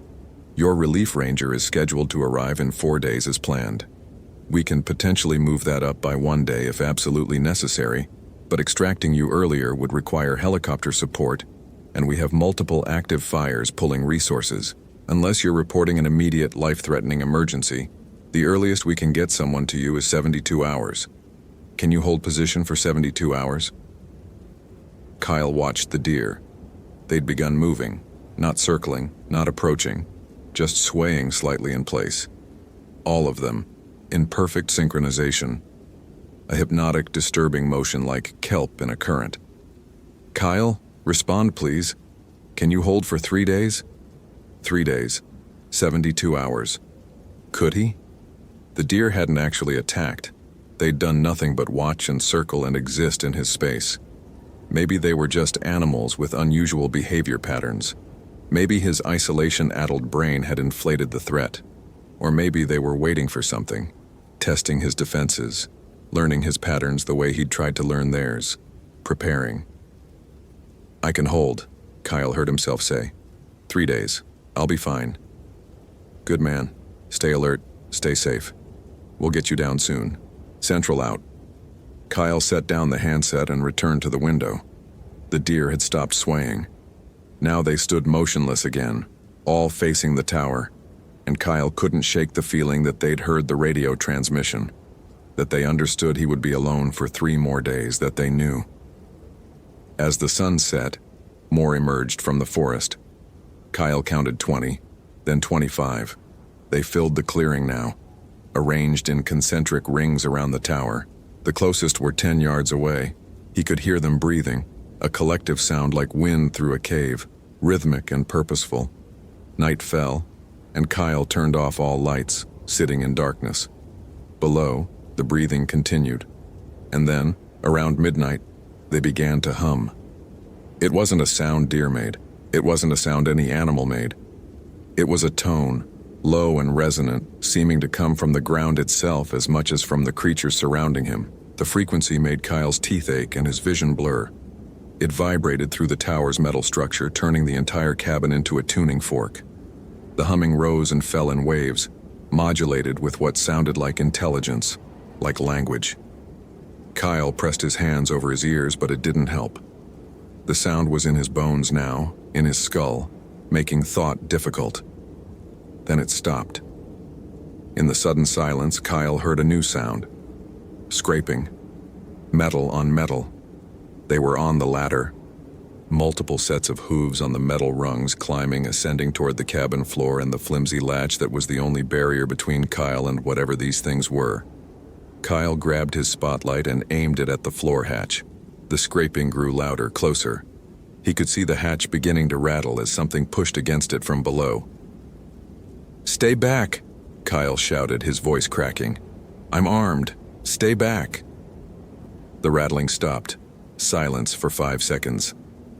10. Then something slammed against the hatch from below. A tremendous impact that bent the metal and tore one of the latch's mounting screws free. Again. The metal shrieked. Again. The second screw popped loose and the latch hung by a single fastener. Kyle backed against the opposite wall. Bear spray in one hand, spotlight in the other. Utterly inadequate weapons against whatever was coming through that hatch. One more impact would do it. One more and they'd be inside, and he had nowhere to run because he was 40 feet in the air in a glass box with no exit except down the ladder they controlled. The silence stretched. The hatch hung crooked, held by a single screw, but nothing came through. Minutes passed. 5. 10. Kyle didn't move, didn't breathe, waiting for the final assault. It didn't come. Eventually, the scraping resumed, but descending now, moving down the ladder. Retreating, Kyle waited another hour before approaching the damaged hatch, shining his spotlight through the gap. The ladder was empty. Below, in the moonlit clearing, the deer had withdrawn to the forest edge, watching, waiting. They demonstrated they could break in whenever they wanted. The hatch wouldn't stop them. The walls wouldn't stop them. Kyle's presence in the tower was by their permission, not his own strength. They were just choosing not to come in yet. Dikeo. Day 93. Dawned gray and ominous. Smoke from distant fires hazing the horizon. Kyle hadn't slept. He'd spent the night sitting with his back to the wall, spotlight and bear spray ready, watching the broken hatch and the windows in the forest beyond. At first light, he'd used wire to secure the hatch, knowing it was pointless but needing to do something. Anything. The deer were gone during the day now, but Kyle could feel them out there in the forest, watching from the shadows. 40 or 50 of them, he estimated, maybe more. The forest around Prospect Peak had never supported that many deer. They were coming from elsewhere, gathering, assembling a force. For what? Kyle tried the radio. "Central, this is Prospect Peak. I need to update my situation report. Static. He adjusted the frequency, tried again. More static. Central Dispatch, this is Prospect Peak Lookout. Do you copy? Nothing. The radio was working. He could hear the carrier wave, the background hiss of open channel. But no one was responding. Or no one was there. Or something was blocking the transmission. Kyle tried for an hour, cycling through all available frequencies. Weather channels, emergency channels, ranger-to-ranger frequencies. All empty, all silent except for that underlying hiss that sometimes sounded like breathing, like the collective exhalation of the things surrounding his tower. He was cut off. Truly alone now. No help coming. Just him and them and 2 days until his relief ranger hiked up the trail. If the ranger could even reach the tower, if the things would let anyone approach. Kyle spent the day preparing. He had minimal supplies. The tower wasn't designed as a fortress, but he inventoried everything. 2 cans of bear spray, a multi-tool, 50 feet of rope, a fire extinguisher, batteries, his spotlight, matches, propane for the stove. He moved everything flammable away from the walls, cleared the center of the cabin, tried to think tactically even though he had no idea what he was facing or how to fight it. The sun began its descent toward the horizon. Kyle watched it go with dread, counting down the minutes until they returned. He'd turned the cabin into as much of a defensive position as possible, but he had no illusions. If they wanted in, they'd get in. The question was why they hadn't yet. What were they waiting for? Sunset came. The deer emerged. 30 of them. 40. 50. They filled the clearing and spilled into the forest beyond, a living wall surrounding the tower. All facing in, all motionless, all watching. Kyle couldn't see the large buck, the watcher at first, then spotted it at the circle's north edge, larger than the others, antlers spreading like a crown. Full darkness fell, and the humming began again. Louder this time, coming from dozens of throats in harmony. The tower vibrated. Kyle's vision swam. He gripped the edge of a table to steady himself, fighting nausea as the resonant frequency burrowed into his brain. Then the watcher moved. It separated from the mass and approached the tower, moving with that wrong-jointed gait, head angled up. The humming crescendoed as it reached the tower base, then stopped abruptly. In the sudden silence, the watcher reared up on its hind legs. Impossible. Deer couldn't do that. Their anatomy didn't support bipedal posture, and placed its front hooves against the tower's support structure. Its voice echoed up the tower's framework, amplified by the metal. Kyle. His name. It knew his name. The voice was wrong, too deep with harmonics that shouldn't exist, like multiple voices speaking in unison. But it was unmistakably calling him. Kyle, come down. The circle is complete. It's time. Kyle backed away from the window, breath coming in gasps. The voice continued, patient and implacable. You've been alone too long. Isolation breaks the mind. We understand. We remember. We were alone once. So we became many. We became together. Join us, Kyle. Come down and join the circle. Never be alone again. You're not real, Kyle said, his voice hoarse. Your isolation psychosis, hallucination, my mind breaking. Are we? The watcher's head tilted at an impossible angle. Or is your rational mind finally seeing what was always there? The spaces between spaces, the forms that watch from the corners of the map. We've been here longer than your forests, longer than your mountains. We wear these shapes because they're convenient, because they let us walk unnoticed. But we remember older shapes. Want to see? The deer surrounding the tower began to change. Not dramatically, not Hollywood transformation. Just subtle shifts, joints bending the wrong way, proportions elongating, fur seeming to flow like water across restructuring frames. They were shedding the deer disguise, revealing something underneath. Something that had learned to mimic animals but couldn't quite remember all the details of how animals were supposed to move and stand and be. Kyle's rational mind shattered. He'd been clinging to explanations. Unusual animal behavior, Isolation-induced paranoia, natural phenomena misinterpreted. But what he was seeing now couldn't be explained, couldn't be rationalized. These things were real, and they'd been studying him for weeks, learning his patterns, testing his responses, waiting for the right moment. And now it was the right moment. The Watcher dropped to 4 legs and began climbing the ladder. The metal rang with each impact of hooves on rungs. Impossible. Hooves couldn't grip ladder rungs, but physics seemed negotiable for these creatures. Others followed, creating a line ascending toward the cabin. Kyle grabbed the fire extinguisher and positioned himself by the broken hatch. When the first one pushed through, he'd spray it, hope the pressurized chemical would drive it back. It was a pathetic plan, but the only one he had. The hatch rattled. The wire holding it, secured, bent, snapped. The hatch fell open and something began pushing through. A head, too large, eyes that caught the lamplight and glowed that wrong yellow-green. Kyle triggered the extinguisher directly into its face. The chemical cloud filled the space, choking and blinding. The thing shrieked, a sound like metal tearing, and fell back down the ladder. Kyle slammed the hatch shut and braced his weight on it, knowing it wouldn't hold, that this was temporary at best. Impact from below. Again. Again. The hatch buckled. Kyle was thrown back as it tore open completely, metal shrieking. The opening gaped like a wound, and through it came the Watcher. It pulled itself into the cabin with those wrong-jointed front legs, too long, bending in too many places. Its head swiveled and locked onto Kyle with predatory focus. Up close, the disguise was transparent. This was something wearing deer-shaped like a costume, the proportions not quite right, the movements not quite matching the form. "Last chance, Kyle," it said in its chorus voice. "Join willingly or join screaming.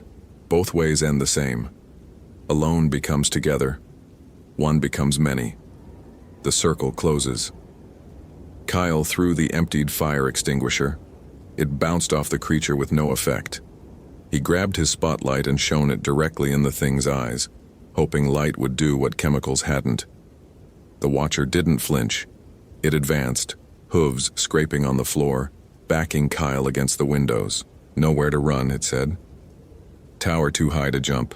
Forest too full to escape. We've been waiting so patiently, Kyle. Since the moment you arrived. We watched you settle in, watched you grow comfortable, watched isolation start to break you. And when you were ready, when you were desperate enough for any contact, even wrong contact, we made ourselves seen.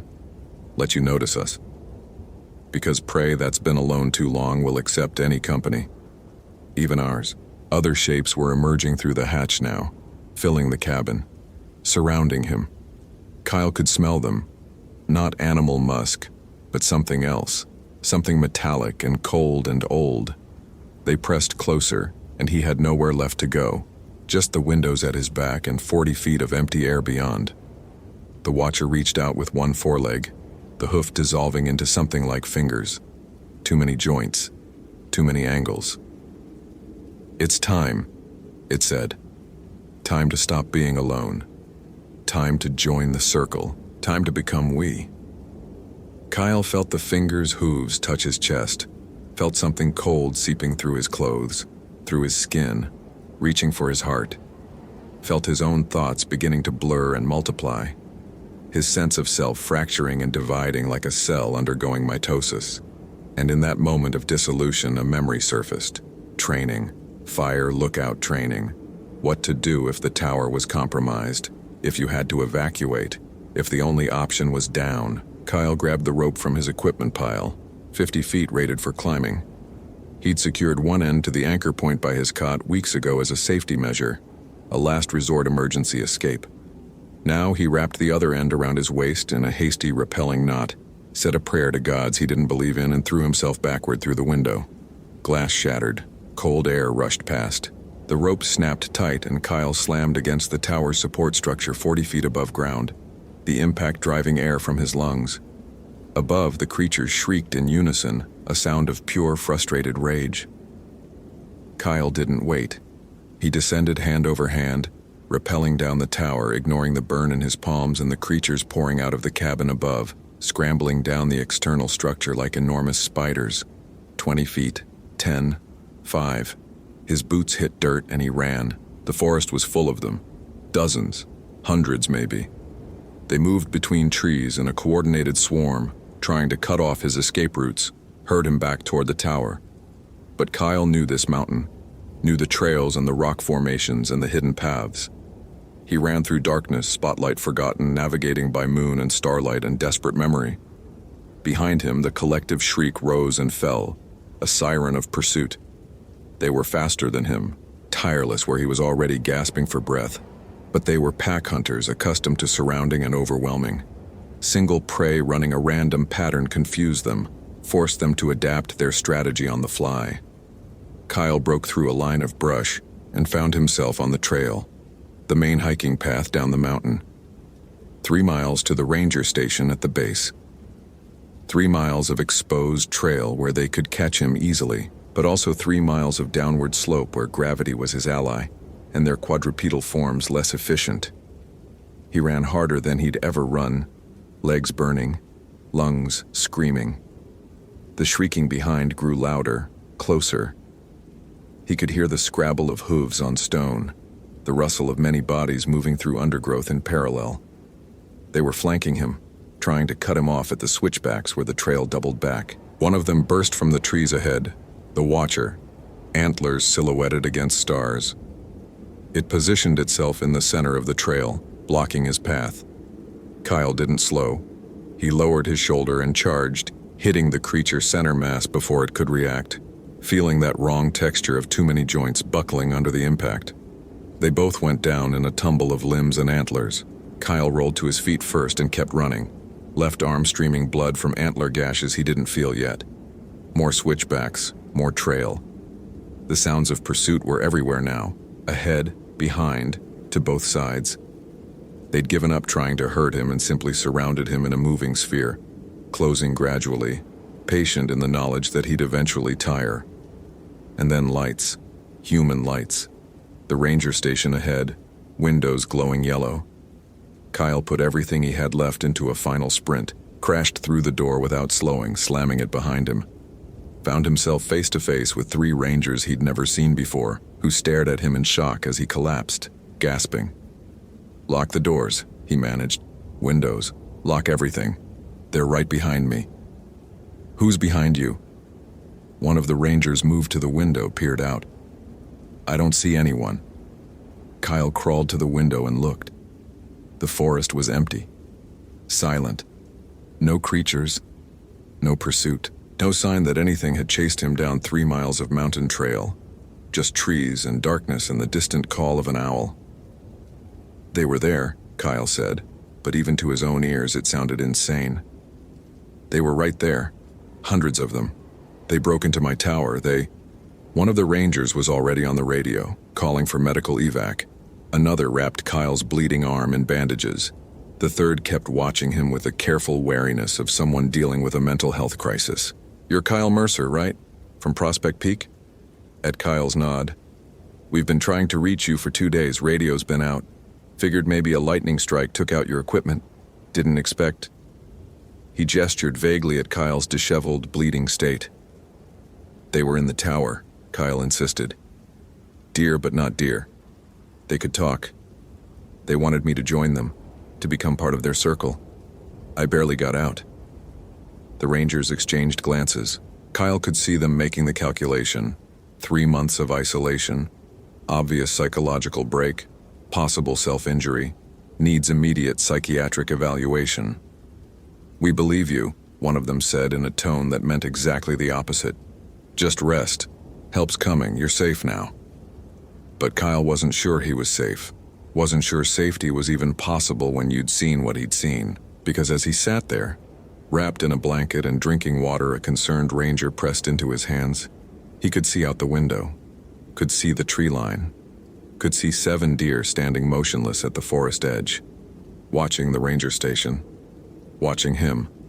The rangers didn't seem to notice them, didn't react, maybe couldn't see them at all. Maybe Kyle was the only one who could see anymore, who'd looked too long at something that should stay unseen. The largest buck, the Watcher, turned its head and locked eyes with Kyle across the distance. Its mouth opened in something like a smile. Then the deer melted into the forest and were gone.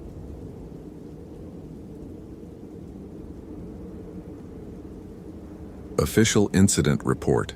Excerpt.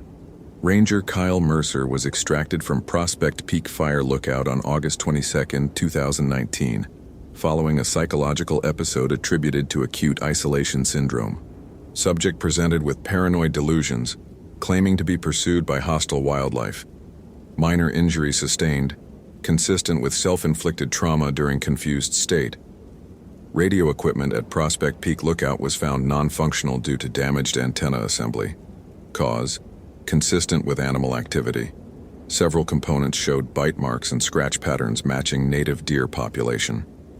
Ranger Mercer has been placed on medical leave pending psychiatric evaluation. Assignment to remote solo posts not recommended. Tower's structural integrity remains sound.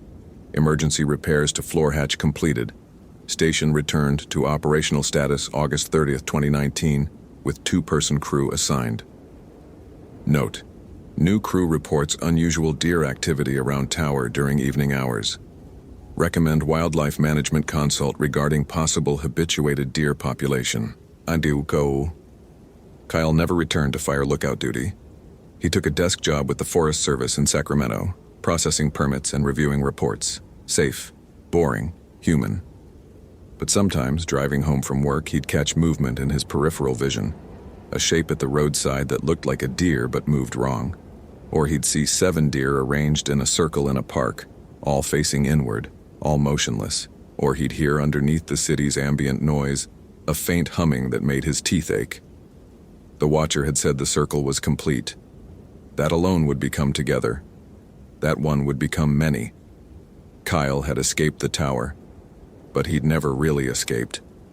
Every sunset he counted the deer he saw throughout his day, and when the count reached 7, he went home and locked his doors and waited for the humming to begin. It always did. Eventually,